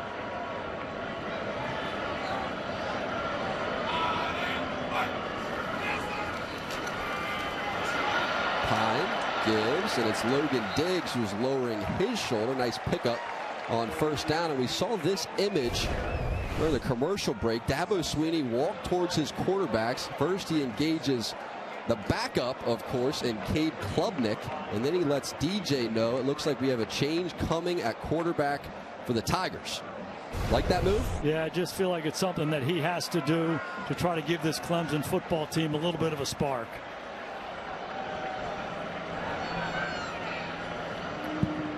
Bring the fullback into the game in Sherwood. Now Pine back to Diggs, and he is met and dropped. It'll be a 3rd and short. Using that big personnel, those 3 tight ends in the ball game, and continuing to try to hammer them. Notre Dame again using tempo in his 3rd and short situation, getting on the ball. Heavy formation. They will flip it out to the outside. This is Logan Diggs. Nice spin move by Diggs. He is still on his feet, carrying a defender. Jared Patterson helping him down the field. Broke the tackle of Barrett Carter. Jack, Tommy Rees has done an excellent job using his in-game tendencies to his advantage. 3 tight ends in the ball game. It's been this all night long. He pitches it wide. Pulls the tackle, Joe Alt. Alt blocks the perimeter defender. Logan Diggs showing his athleticism, his balance, spin move. Still secures the football and finishes north and south. Big pickup for the Irish. Keep the fullback in the game. Pine on the roll, looking downfield, and that pass is caught. It's Jaden Thomas who's diving down the sideline with the reception inside Clemson territory. What a throw by Drew Pine. He comes out on the naked bootleg. Jaden Thomas crosses the corner's face. Pine under duress puts the ball on the boundary. Getting hit as he throws. I love how he keeps his eyes on the throw. Jaden Thomas goes and gets it. He keeps that foot in bounds. Back to the ground. Here's Logan Diggs. Shakes a tackler. Nice gain once again by Logan Diggs, starting to get himself going. Broke the tackle of Jeremiah Trotter on that run. Jack, it's an interesting play. It looks like it's a downhill run. They pull the backside guard, and then they bounce the play outside. So again, the compliments that Notre Dame has used. Good look at Harry Heastan, the offensive line coach. Certainly one of the best in the country. A lot of years here at Notre Dame. He's been in the NFL. He develops these guys. He develops them individually. He develops the unit. Take great pride in being a Notre Dame offensive lineman. My favorite's the guy on top, Zach Martin. They've had a lot of great ones through the years. 2nd and 5, going back to the wide receiver and Jaden Thomas, but that was Barrett Carter. And Barrett Carter in there quickly, met Thomas and dropped him, and it's going to bring up a 3rd and long for Notre Dame.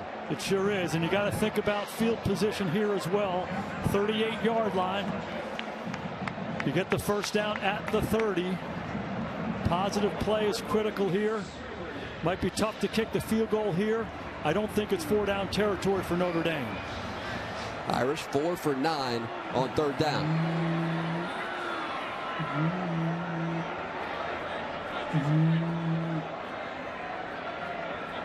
Clemson showing pressure. Just rushed 4. Pine notices it, fires downfield. He's looking for Michael Mayer. It's off the hands of Mayer.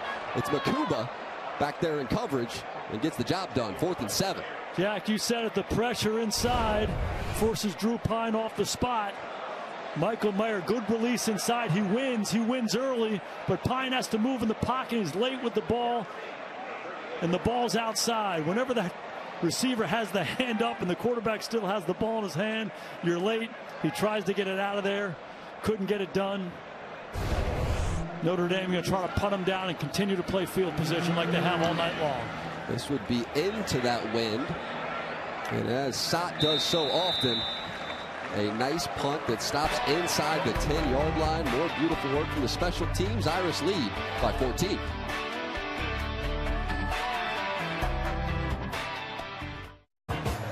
And aerial coverage is brought to you by Geico.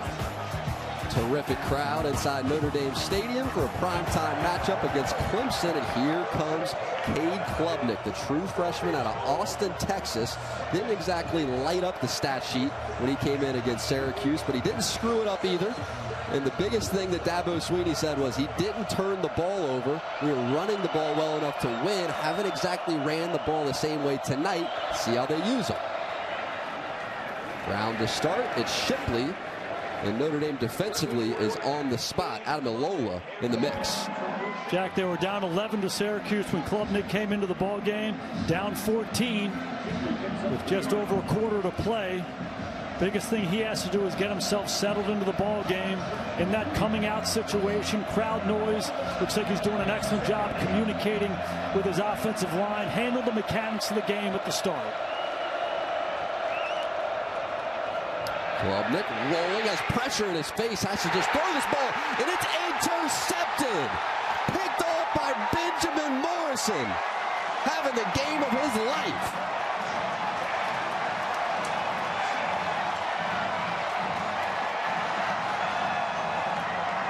Klubnik did a great job last week not turning the ball over. Second play in.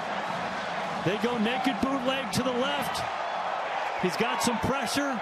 Throws the ball across his body. Back inside. Justin Adamalola in his face. He tries to flip it. And you said it, Benjamin Morrison has been everywhere tonight. A physical tackler on the corner. He's made plays down the field. The biggest play of the game, though, was taking the ball away. The Irish knocking on the door one more time inside the 15-yard line. Audric Estime, the running back. And he gets the football straight up the middle. And Estime is going to pick up 4. And you mentioned at the top of the broadcast, they had to get those game-changing plays. Punt block for a touchdown. Interception sets up the Irish offense nicely. And then run the ball. It's the recipe for winning this ball game tonight, and Notre Dame has done it. They did it right from the start of this ball game. They've been the more physical team in this game. They've been the more opportunistic team in this game. They're up 14 with a quarter to play. Let the clock wind out on this third quarter. Head to the other side of the field. You see the 4s in the air, and Clemson needs to play their best football in that fourth quarter. They find themselves down 14 points, the number 4 team in the country, all over the ropes in South Bend, Indiana.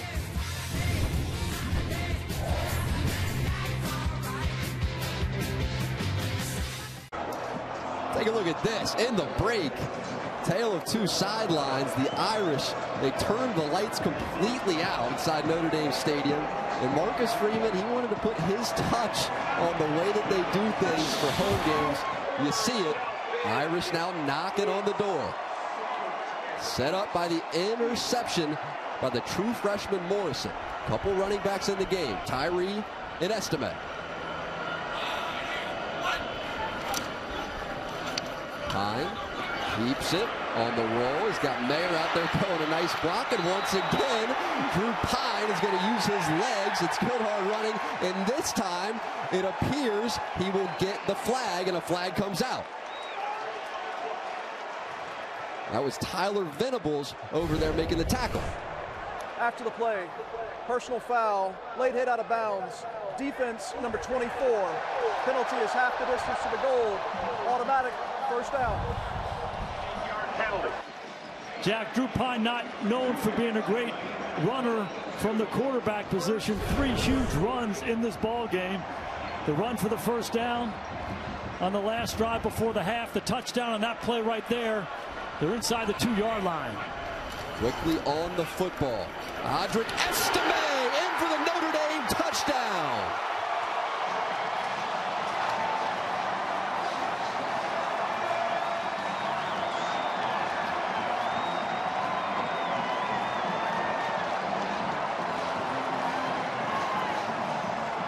It has been physical domination up front by this Notre Dame offensive line and these Notre Dame runners all night long, just pounding away.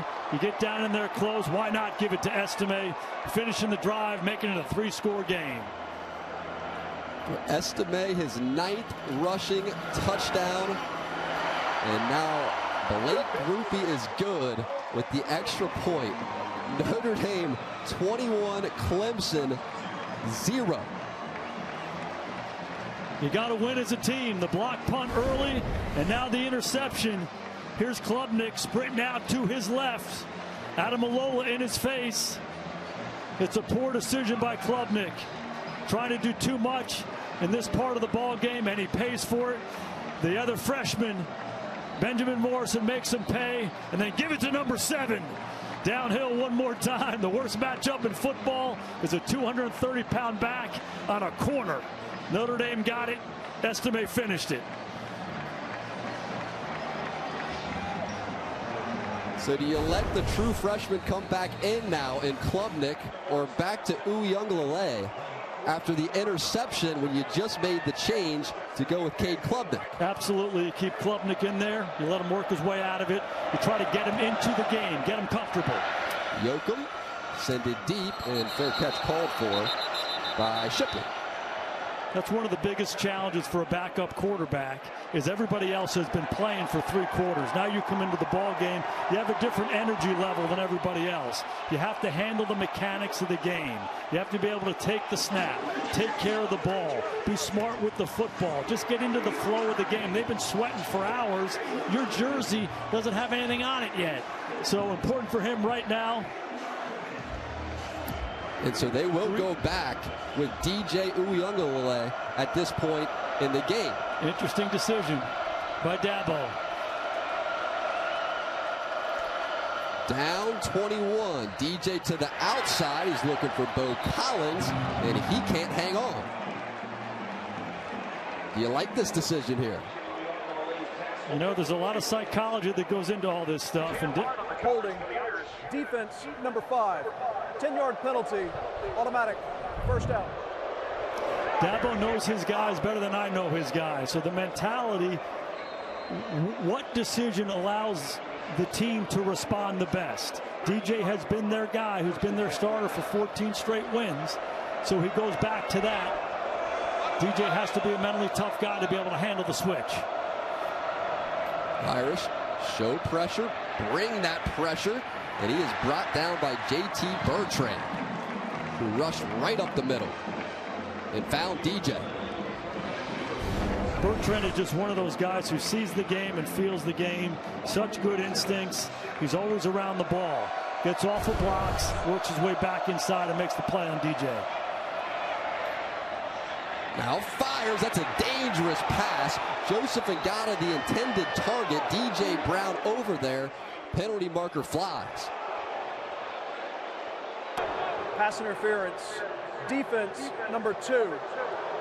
15-yard penalty. Automatic. First down. It's an ill-advised throw by DJ. Trying to throw the ball in what they call the turkey hole up the sidelines. And a 2 deep covers. The safety is wide. DJ sitting out there waiting for him. Big thing for Notre Dame here is to take a breath. There's a lot of emotion in the stadium right now. You got to go back and execute ball plays on the defensive side. Sends Shipley in motion. Now Uiagalelei fires downfield, wants all of it, and another flag. So this has been a physical game on the outside. No calls really to this point, and now you're starting to see the secondary draw some penalties.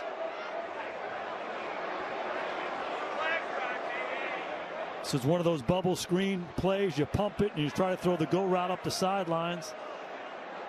The third play on this drive. On both sides. See who they'll get. Pass interference. Defense number 5. 15-yard penalty. Automatic. First down. Okay, Terry, how did you see those last 2 calls? Yeah, Jack, neither one of those were fouls. The first one, the defender's clearly playing the ball. No, does not significantly hinder the receiver. This one, again, just slight contact between both players. Again, not a foul for defensive pass interference. So now DJ, and that is tipped up and still caught. It's Shipley who's able to keep himself in bounds impressively. And these are the 2 calls that are marching Clemson down the field. Yeah, you see him, he's got his head turned playing the ball. This is equal rights. This is not a foul on anybody. Again, the head's turned, some slight contact, really more of a slight push off, not enough for offensive pass interference, not a foul for defensive pass interference. As it stands, here comes Clemson. And this is complete. Antonio Williams, the true freshman, he's working on Xavier Watts for another first down. DJ looks settled and comfortable, obviously benefiting from those pass interference calls, but looks comfortable and gaining a little momentum. This is certainly Clemson's best drive, albeit aided by the officials. Now DJU right down the middle. He's looking for his tight end, Davis Allen. Ramon Henderson there with a big shot, and there will be no flag. Trying to get Allen up the seam on the right-hand side. DJ a little late with the ball. Really good job by Ramon Henderson. Hitting him in the middle of the body with the shoulder to dislodge it.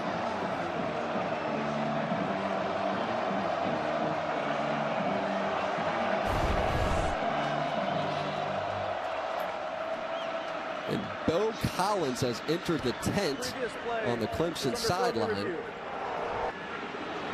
E.J. Williams into the game, and they're going to review for targeting once again. Terry busy on this drive. Terry McCauley, our rules expert. What'd you see?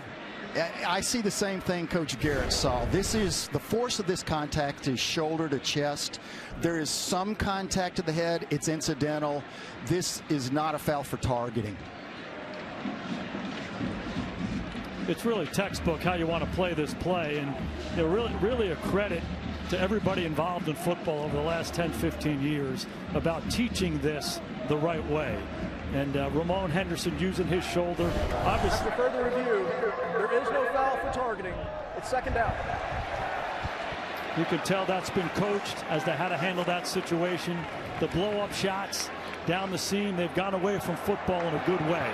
And good job not calling targeting there. Clemson just has to continue to stay in this ball game. Don't look at the scoreboard.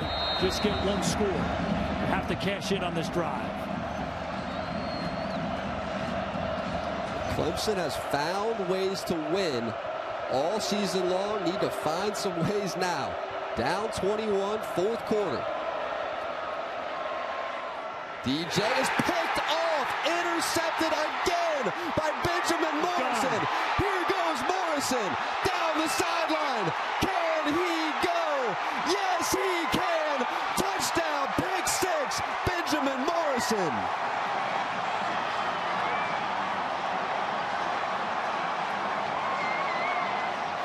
Wow.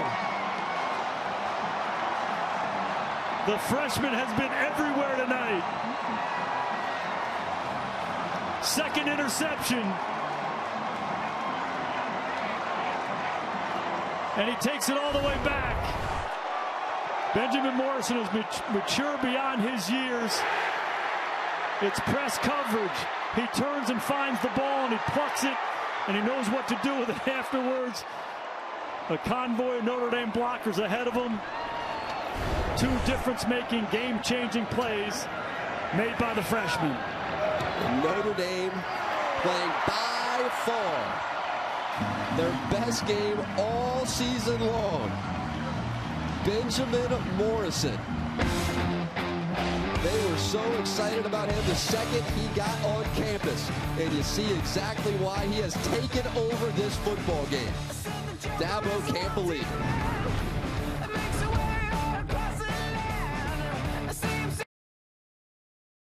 And it is time now for Players on the Rise, brought to you by Hyundai. Benjamin Morrison is a true freshman, and he's done it all tonight. He's been outstanding, sticky in coverage. He's shown up as a tackler on the perimeter. Time and time again, snuffing out the bubble screens, sticking his shoulder in. When he's had a chance to make a play on a ball, he's done it twice. Intercepting it, giving the Irish great field position in the red zone, and then why not take it all the way back? He's 18 years old. His dad was a pro football player. You see that in his DNA. Mature beyond his years. And this guy is a playmaker. He's been the difference. He's made the game-changing plays for the Irish all night long. Yoakum for a touchback. And remember, talking Morrison, he's recruited by Mike Mickens, longtime friend of Coach Freeman, his position coach now, and he said he sees the same star in him. This is the guy that recruited Sauce Gardner to the University of Cincinnati, and ever since he got to campus, said, this is the next star. He is going to be terrific. And Coach Freeman, slowly but surely, is believing all those words. Yeah, and everybody who's talked about Benjamin Morrison since we first started covering Notre Dame is mature beyond his years. He's a freshman. He acts like a vet. He knows how to handle it. He knows how to approach it. The moment's not too big, and we're seeing all that tonight. Uiagalelei back into the game. It's Maffa with the grab. And Maffa escorted out of bounds by Clarence Lewis. And again, if you're Clemson in this situation, the only thing that matters is what we do now. You've gotten yourself into a tremendous hole here. It's going to be challenging to get back into this ball game, to say the least. But one play at a time, try to get one score at a time.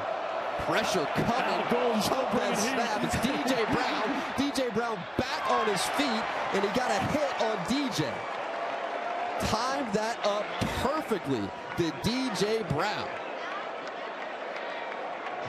And now Golden is bringing pressure, and here's DJ coming from way back in the secondary. He hits it on time. Excellent block by Maffa. Good coverage on the back end. Staying aggressive, staying after him. This Irish defense has been fantastic all night long. And Clemson has really struggled on third down. DJ fires, and that pass is caught. It's Adam Randall, and Randall shakes loose and has more than that first down. For Notre Dame on defense, it's a fine line between coming after them and staying aggressive and understanding where you are in the ball game. 12 minutes to go, up 28-0. So balancing, keeping them in front of you, and rallying and tackling with staying aggressive. Uiagalelei under pressure and just throws this football away. It's Justin Adamalola in his face. The energy of this Irish defensive line has been fantastic all night long, making the environment for DJ really uncomfortable. And it's been different guys showing up. Justin Adamalola has been everywhere, been around the quarterback throughout this ball game.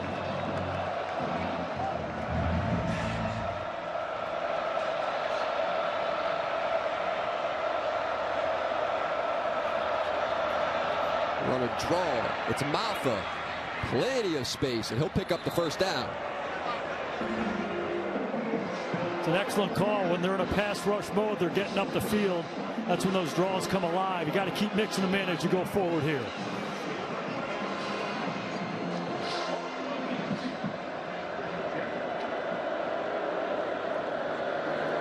DJ to the outside, and that pass is dropped. It's Will Taylor who was there. Hit put on by DJ Brown, and Taylor let the ball come out of his arms. The energy for this Irish defense has been infectious. We talk about the physicality of Notre Dame's offensive line. How about the defense? Knocking them back time and time again. We've seen them dislodging the ball from these Clemson receivers. DJ, the graduate senior, making a play.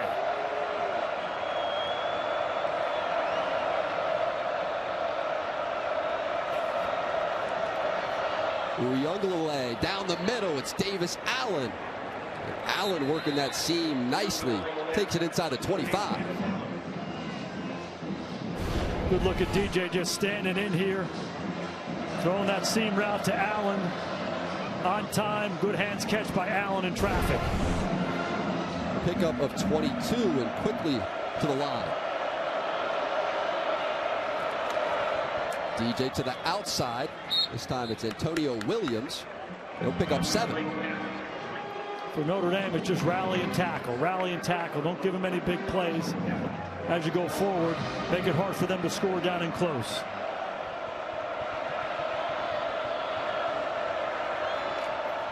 DJ is hit, and down goes Uiagalelei. It's Tariq Bracy on the blitz with the sack from his nickel spot. Bracy does it all. He's an outstanding cover guy and also an outstanding blitzer, coming right down the pipe. Times it well. He goes unblocked. Good job by DJ hanging on to that football. Those things come out pretty easily when you get hit by a guy that you can't see. One more 3rd and long here. DJ is going to step forward, now take off and run, has room, goes vertical, and he reaches that football out. They're going to mark him right there at the 1-yard line.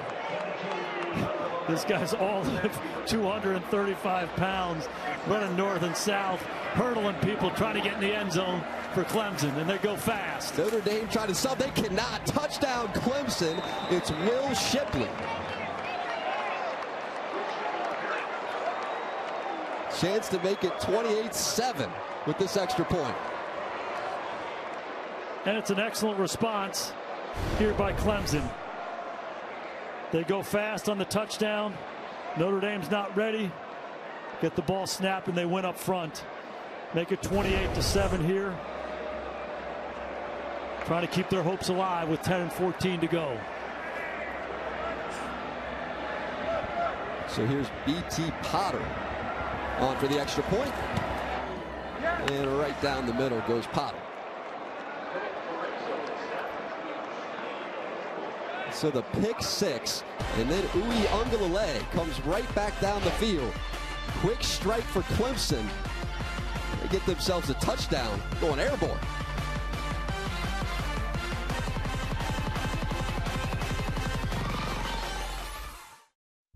And aerial coverage is brought to you by Geico. The college football playoff rankings. Clemson has to find a way to pull off this comeback. They are going to need a lot. See what's happened so far. Tennessee lost to number 3 Georgia. Michigan now leads Rutgers. And so there has been crazy movement at the top of these playoff rankings. We got Alabama as well. They're in a very close game with LSU.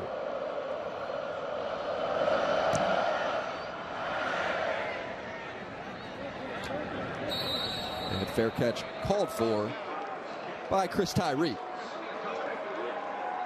Good look at Marcus Freeman right there. You know, we talked to Coach Freeman this week and, you know, talked about, hey, here's the number 4 team in the country coming in here and you guys are underdogs. And he almost kind of cut us off and said, hey, you know, this isn't David and Goliath.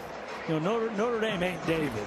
Notre Dame's Notre Dame. And we feel confident about the kind of team we are right now. We feel confident about playing the kind of game we need to beat this Clemson team. The players echoed that message. You talk to Mayer, you talk to Foskey. They expected to dominate, and they have.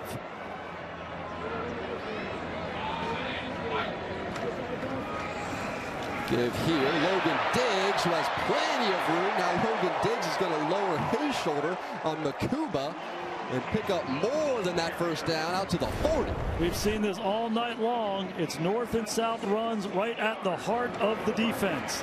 Double teams at the point of attack. Back finds the hole. Logan Diggs, he's that versatile back that Notre Dame has. He's a good space player. He's also a good physical back, knocking Clemson defenders backwards at the end of the down. It's been the story of the night for the Irish. Now Notre Dame over 200 yards rushing, 5 out of the last 6 games, 212 yards on the ground, establishing that identity. Here goes Diggs. Once again, offensive line is opening things up nicely. Jack, it's the same play. They dress it up. They get in different formations. They use different personnel groups. It's the same play. Double teams at the point of attack. Knock them back that way. They've done it all night long. And when you run the same plays over and over and over again, you handle all the different looks. You say, handle the contingencies. If they do something different, we can respond to it. And that's been evidence since we kicked this thing off tonight. Controlling the line of scrimmage. Whatever Clemson does, we have an answer. Physical smash mouth football, been awfully effective. Now Logan Diggs takes himself over 100 yards rushing. Bring in Estime. He's trying to gain that edge and does. Nice stiff arm put on Jalen Phillips and turns it upfield inside Clemson territory. Jack, 37 times in the last 2 weeks they ran this play. They call it duo. Double teams at the point of attack. They ran it to the right last time. Now they run it to the left. Tommy Rees, it's his favorite running play. Harry Heastand, it's his favorite running play. When you have an offensive line like Notre Dame does, and you have blocking tight ends like they have, it's an outstanding play. The defense can't be right. Notre Dame showing that again and again tonight.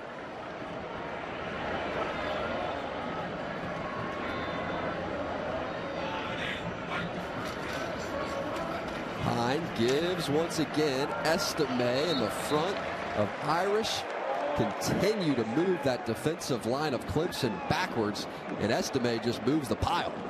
Hey, Jack, we have to reset this, because as we talked in our preparation all week long, the challenge was going to be this Clemson defensive line, this front seven. There's NFL players all over it, and they've been dominated tonight. This Notre Dame offensive line has come off the ball and hit him in the mouth time and time again, and you don't see a white flag out there, but they're almost raising the white flag. They're tired of this.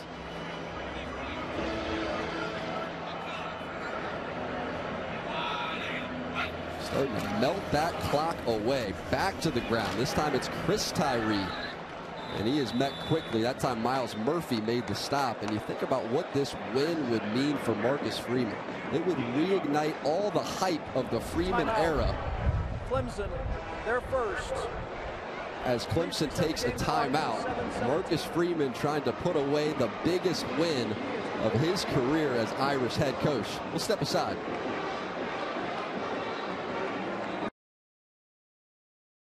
Don't miss an all-new Saturday Night Live, hosted by comedian Amy Schumer, with musical guest Steve Lacy. New SNL Live Coast to Coast on NBC and Peacock. See the gang getting ready in New York City. Looks like they're doing a New York Jets skit. Yeah. Jets back in the news, huh? Been a few years on that one. To the ground and pound. Audric Estime picks up another first down. Hey, Jack, they've been playing college football since 1869. I'd like to see the winning percentage. If you rush the football for nearly 250 yards, like Notre Dame has tonight, you block a punt for a touchdown, and you intercept a pass for a touchdown. I'd like to see the winning percentage on that. Pretty good chance you win a lot of those games. I'll say.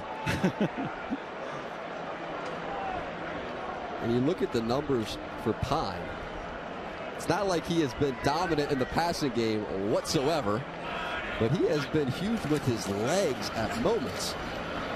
Here goes Estime, and he stopped initially, and they're going to blow the whistle. Keith McGuire, who made the stop. Let's check in with Zora. Audric Estime's mom introduced him to football when he was a kid, and after Estime was seen tackling kids during basketball games, his mom knew it was time to sign him up for a new sport. Now the running back you see out there on the field plays football as a way to honor his mother, who died from sickle cell disease when Estime was just 10 years old. His one and only tattoo is of her birthday, Jack. Zora, thank you so much. And we had so much fun catching up with Estime a few weeks ago and his story. Making his way to the University of Notre Dame. He wanted to play here, wanted to play behind this Irish offensive line, and he has been terrific this season. And bouncing back from tough moments, had some fumbles, and then responded with huge games. And how about another? He is such a great young man, and you said it. He thrives in this environment of Notre Dame, this physical run attack that they have. And he's the guy. He's the bell cow. He's the identity guy for Notre Dame. Hand it to 7. We're going to knock you off the line of scrimmage and run north and south. Done a great job all year long and outstanding tonight.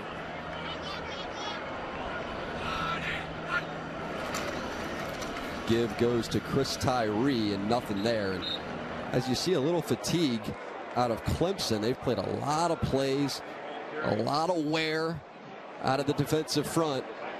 Notre Dame just continues to churn in one fresh running back after another. It's Tyree, it's Estime, it's Logan Diggs, all getting themselves going. They sure do. When you keep those backs coming and they're fresh, these fresh legs coming at you, it can be challenging psychologically as much as anything else. But coming into this game, Notre Dame had to find a way to take the edge off of the defensive line of Clemson. They got some outstanding players up there, and they've certainly done that with this physical run game. 3rd and 13, and why not run it again? Here goes Estime. jumps up into the air, lands, and gains that first down. Depends where they mark him, and they're going to move those chains. They can't stop Estime. 253 yards rushing, and it started right from the beginning. And it's all three backs. It's Diggs, it's Tyree, and it's Estime, the three-headed monster. The big guy's knocking them off the ball up front. Hand it to those guys, and they do the rest. When you get in close, give it to the big guy. He's going to get in the end zone for you. It's been the story for the Notre Dame offense, and Clemson's had enough. One more time with Estime, who's still fighting for extra yardage, and they've been going behind Joe Alt, the sophomore, 19 years old. He's the highest graded left tackle in the entire country. He's the son of Pro Bowl left tackle John Alt, so he has been trained since birth to play that position, and my goodness, does he play that position well. He sure does, and you said it, he's 19 years old.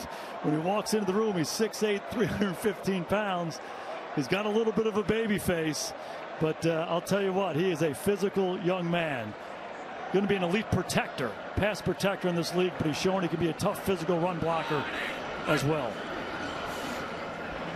Here's Pine to the air, wide open is Michael Mayer for the touchdown.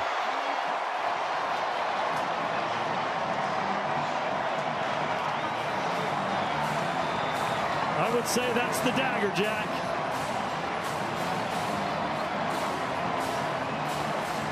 "11 plays, 73 yards before the half. 11 plays, 75 yards here." When you're running the football, as well as Notre Dame has, the play-action pass comes alive. Why not throw it to that guy? Drew Pine, clean pocket. A perfect strike between the 8 and the 7. And one more record that Michael Mayer now owns all by himself. Touchdowns by a tight end. Mayer 16, McAfee 15. His season has been off the charts. Breaks loose after the run game, took over, and into the end zone goes Mayer. The smile from Freeman says it all. There goes McGregor.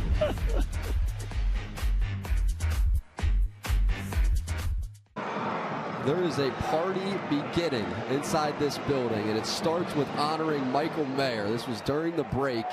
See the teammates, the whole crowd as they put up on the Jumbotron.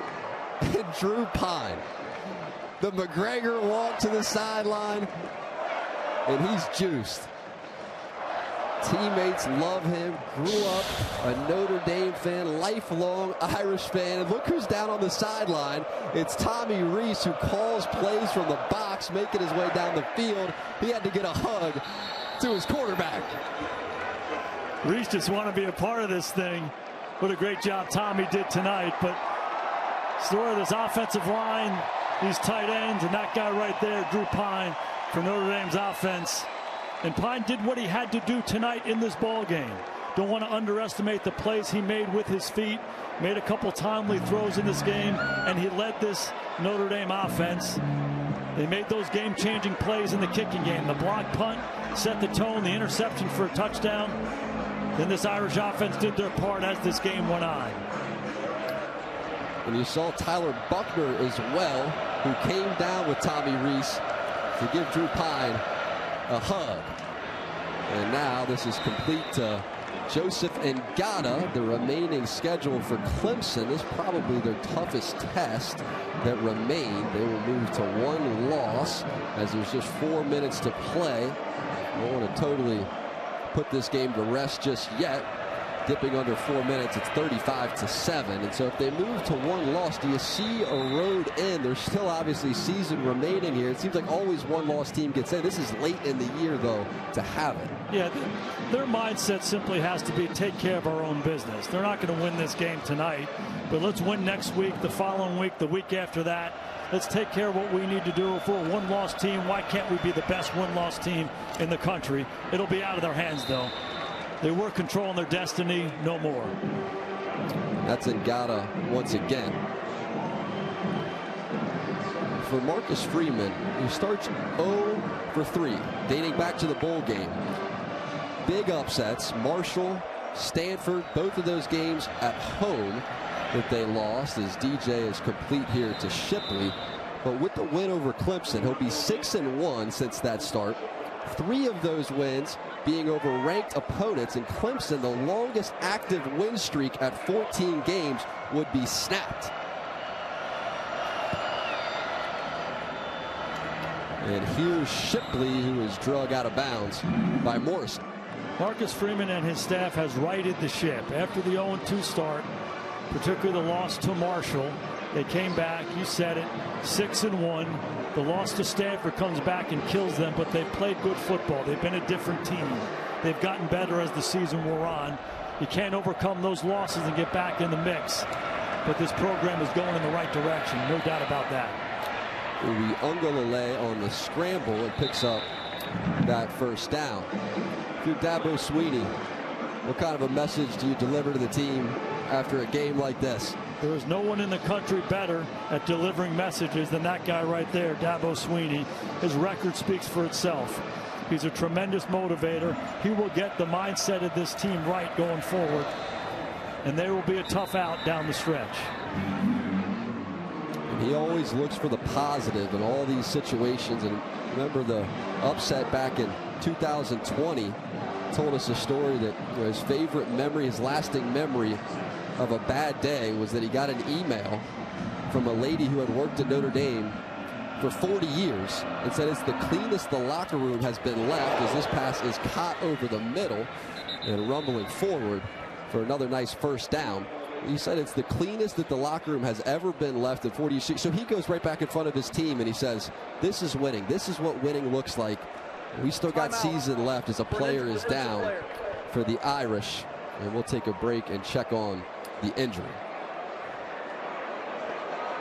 DJ Brown, who was shaken up for Notre Dame, able to walk to the sideline under his own power. For defensive coordinator Al Golden, he said he always sleeps the best before big games because he knows the guys are going to come out ready to fight, and he'd be surprised if they didn't come out tonight and fully attack. They have done just that.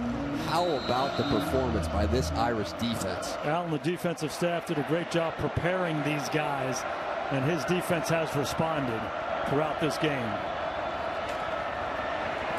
Uiagalelei is going to float this football out of bounds. You get what you emphasize as a coach, Jack. And there's no doubt in my mind, Al Golden emphasized the importance of being a great perimeter defense in this game. How these corners have tackled right from the start has been critical. And obviously this defensive line was challenged as well. Step up. And they certainly did that. They've controlled and dominated this game throughout. Now DJ takes a hit and floats this football into the air. A penalty marker comes out of the secondary. It was Isaiah Foskey with another pressure. And an Irish player slow back to his feet. Pass interference. Defense number 2. 15-yard penalty. Automatic first down. It was DJ Brown who checks back into the game and gets the call. And it's Justin Ademilola who's down.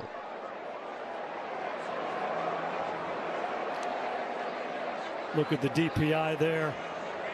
DJ has that contact. The ball is in the air. Justin Ademilola has been fantastic, very disruptive all night long for the Irish. Certainly hope he's okay.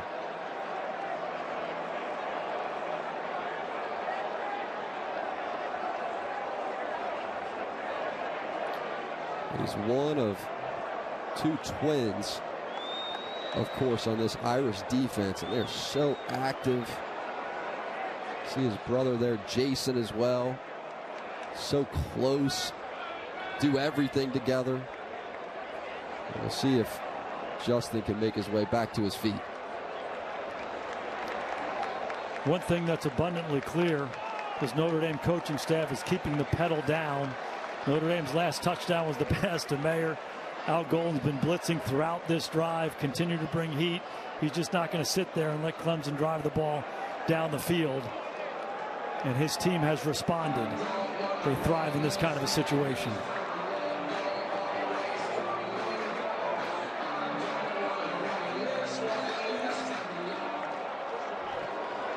So now an opportunity inside the 5. Will at least get some points, and that is caught for a touchdown. It's Joseph Ngata, who will at least get Clemson 13 points on the board pending the extra point. Just man-to-man coverage there, and DJ sees Ngata, gives him a little back shoulder throw over Cam Hart. A strong hands catch by Ngata to finish the play.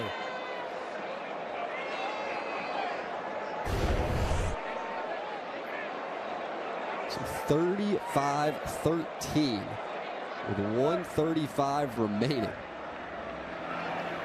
Notre Dame has played their best games when the opponents are tough. They've played their best games on the road. Been trying to bring this type of performance back home. And Marcus Freeman knows about it. He's aware of that. He talks about it openly. I understand that everybody's talking about the fact that we haven't played our best inside Notre Dame Stadium. Well, they did tonight. Jack, as a coach, you're always thinking about how you can bring the best out in your team, in individual players, in units, and your whole football team. And you said it, they've played up to their competition. When they played the best teams on their schedule, that's when they played their best football. Against some of the lesser teams, they have not played quite as well. So, you know, Marcus will look at that as a staff. What have we done leading up to those games? What were some of the indicators that might have led to those poor performances? But at the same time, you have to look at the indicators that lead to the great performances as well. And for me, it's the mindset and the mentality of this group. He said it. We're not David and Goliath. We're Notre Dame. The coaches and the players followed his lead. They walked with confidence coming into this ball game. They expected to dominate, and they have. And it's been a team effort. Offense, defense, kicking game all showed up all throughout this ball game. They physically dominated Clemson. They've been the better team since the opening kickoff. Here comes an onside kick from Clemson, and it's a massive recruiting weekend as well for Notre Dame. 28 commits that they have on campus. It's their best recruiting class, highest ranked recruiting class in a long time. And here comes the onside kick, and who else? Michael Mayer on the spot for the recovery.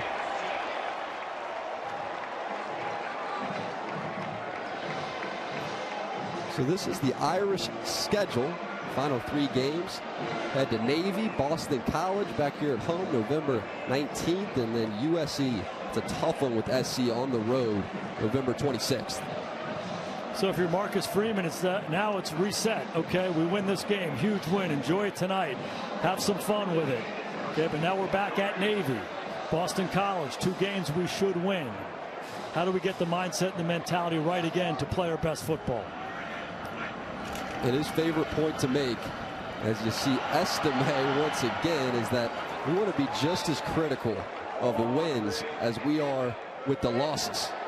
And he has said that all season long. After great games, he's just as critical. After losses, he's the exact same guy. Didn't change his personality, his approach with the team one bit.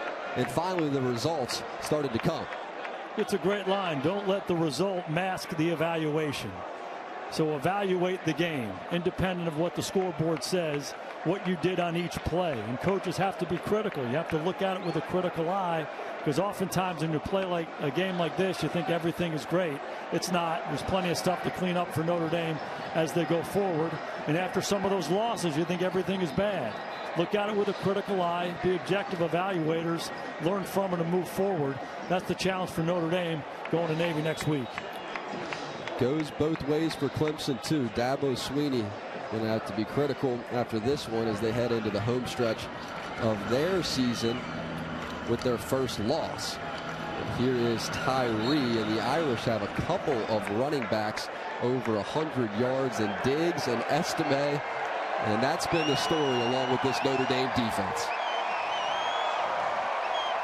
What a night for Marcus Freeman and the Notre Dame Fighting Irish. And on the flip side for Clemson, they're in the mix. They're the number 4 team in the country. They're in the college football playoff. They come to South Bend and lose to an unranked Notre Dame team 35-14.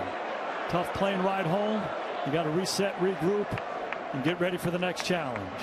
And remember, after that 2020 upset, Notre Dame faithful stormed the field. They're going to have a heck of a job trying to keep them off the field again. And here they go. And here they go.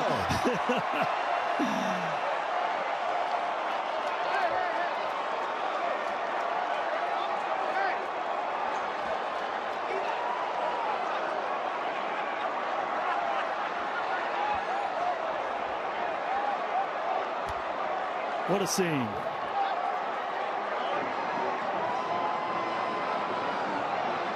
And Zora is standing by with Coach Freeman.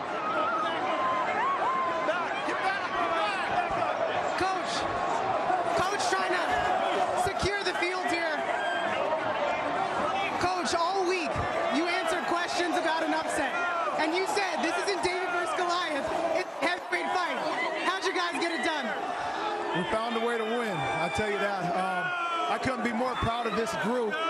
You know, this road to where we want to go isn't always how you see it.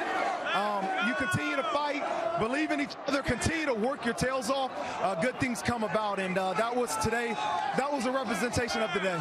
You talked about some of the ups and downs of this season. What's the effect of a win like this? Well, I think it builds confidence. It builds confidence and belief in what we're doing. And you know, this feeling of victory is something it's so addicting, and that's what you get out of it. And I'm so excited. I'm ready to go celebrate with these guys. Well, and you're not the only one feeling it. This entire stadium is feeling it too. Let's go! Let's go! This is what it's all about. We're going to enjoy this one. Congrats, Coach. Thank you. Thank you. That is a night that Marcus Freeman will remember forever. Forget about the security. He wants to be a part of it. Absolutely. There's no feeling like that. Imagine being a Notre Dame student, being a part of this thing, storming the field. You'll have this memory forever. And right in the middle of that are all those gold helmets and their head football coach, Marcus Freeman. And well-deserved. Well-deserved. They've had some trials and tribulations early on in this year. They stuck together. They kept fighting. They kept battling. And to win a game like this against the number 4 ranked team in the country, wow. Big time. And Benjamin Morrison, he deserves some love from his classmates. Performance he put on, he was targeted all game. He's been the most targeted of the entire secondary of Notre Dame here recently. And he loves it. He loves that opportunity. And for Clemson, the win streak was the longest in the country. 14 games, and it is snapped inside Notre Dame Stadium. Great expression in football and life. The only thing that matters is what we do now. This one ain't coming back for the Clemson Tigers. Learn from it and move on. And you said it. They've responded to adversity as well in the past. There's a reason this program has been as successful as it has over the last 15 years. DJ is going to rally his troops. They have challenges ahead. Look at that scene.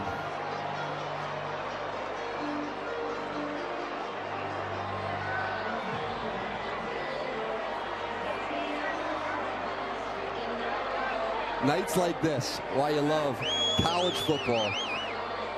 And you were asking Foskey, you were asking the leaders of this team, what's the mindset when you go into these big games, tough opponents, highly ranked opponents? He said, I fully expect to dominate. That's the mindset. I fully expect to. They came out here and did it.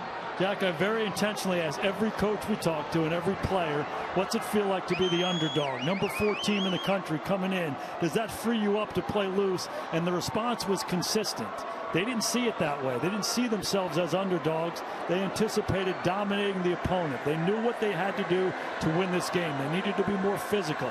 They needed to run the football. They needed to tackle. They needed to make some game-changing plays, and they did all those things.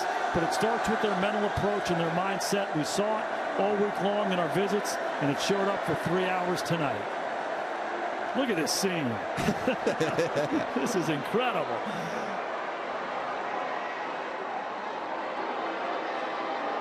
And there was so much respect in the air between Coach Sweeney, Coach Freeman. I thought you saw that, felt that. handshake and some of those comments they shared after the game. For Notre Dame, they will never forget this night. Knock off number 4 Clemson Tigers.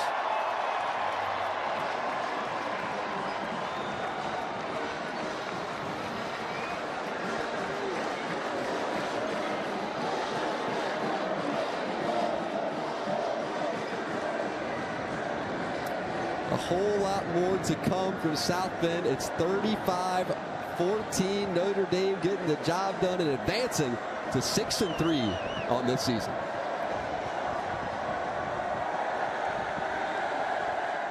And students, they may never leave. They may never leave that field. 35-14 over Clemson, and Zora caught up with Maris Leofau, the Irish linebacker. Maris, what do you think of this scene? It's amazing. I'm lost for words, honestly. Yeah. Between what the defense was able to do, the Tigers have not been shut out in a over block, everything that the offense did. How were you all able to put it all together? I think just preparation during the week, being detailed on our assignments and doing our job today really helped us to succeed. How are you not going crazy right now? I don't know. I think it's going to hit me a little later, though. Congrats. Thank you so much. Well, this whole night, it began with the blocked punt. That was the initial spark, and his fellow linebacker and Prince Colley returned it for a touchdown.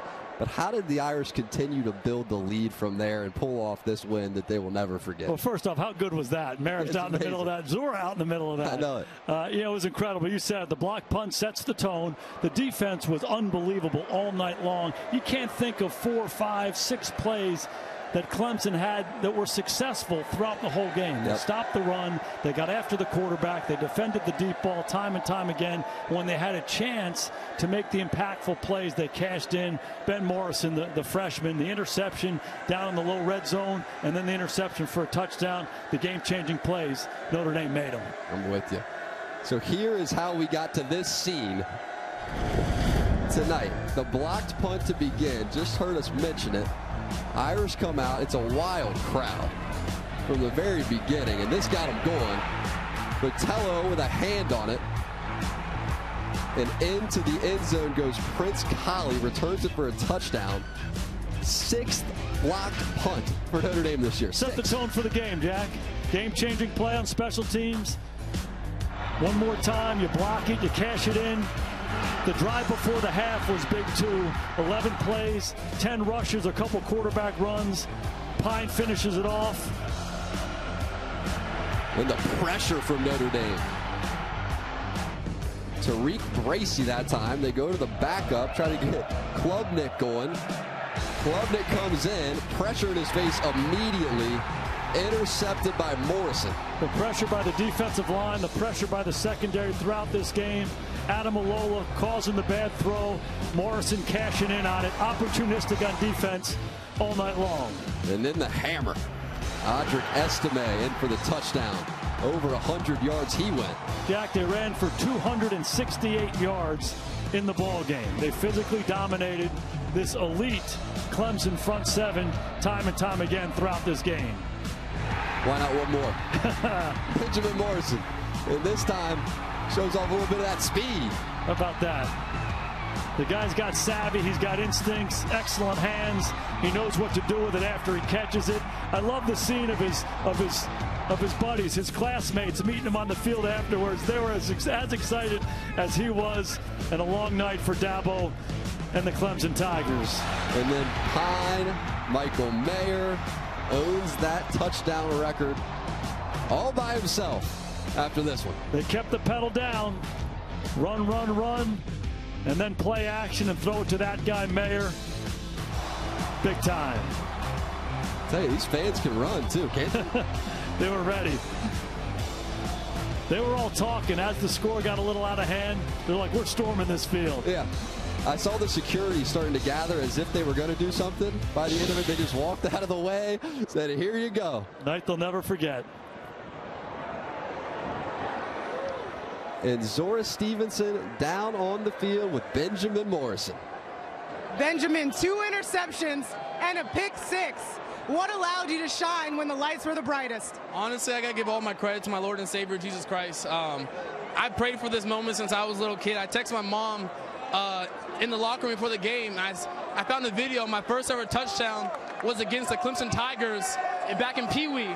So I sent her this video, and I was like, Mom, like my first touchdown. And I felt like God was like, this is your day. So like from the start of this morning to the end of this night, I just got to give him all the glory. I know Coach gets on you hard. Yeah. How does that tough love propel you, though? It pushed me to become the best player I could be.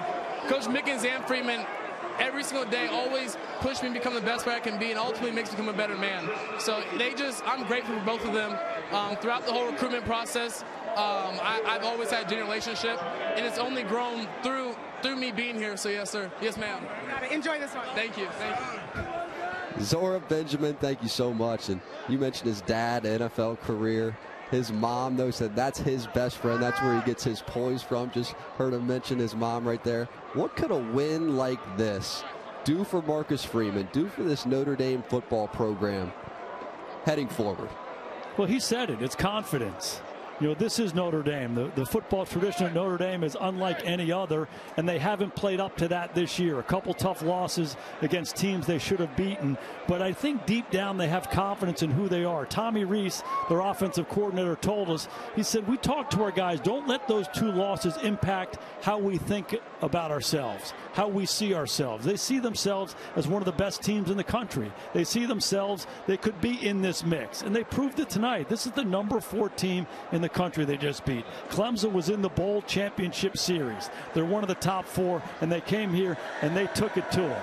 Took it to them in all phases. They dominated them, and there's no doubt it helps their confidence going forward.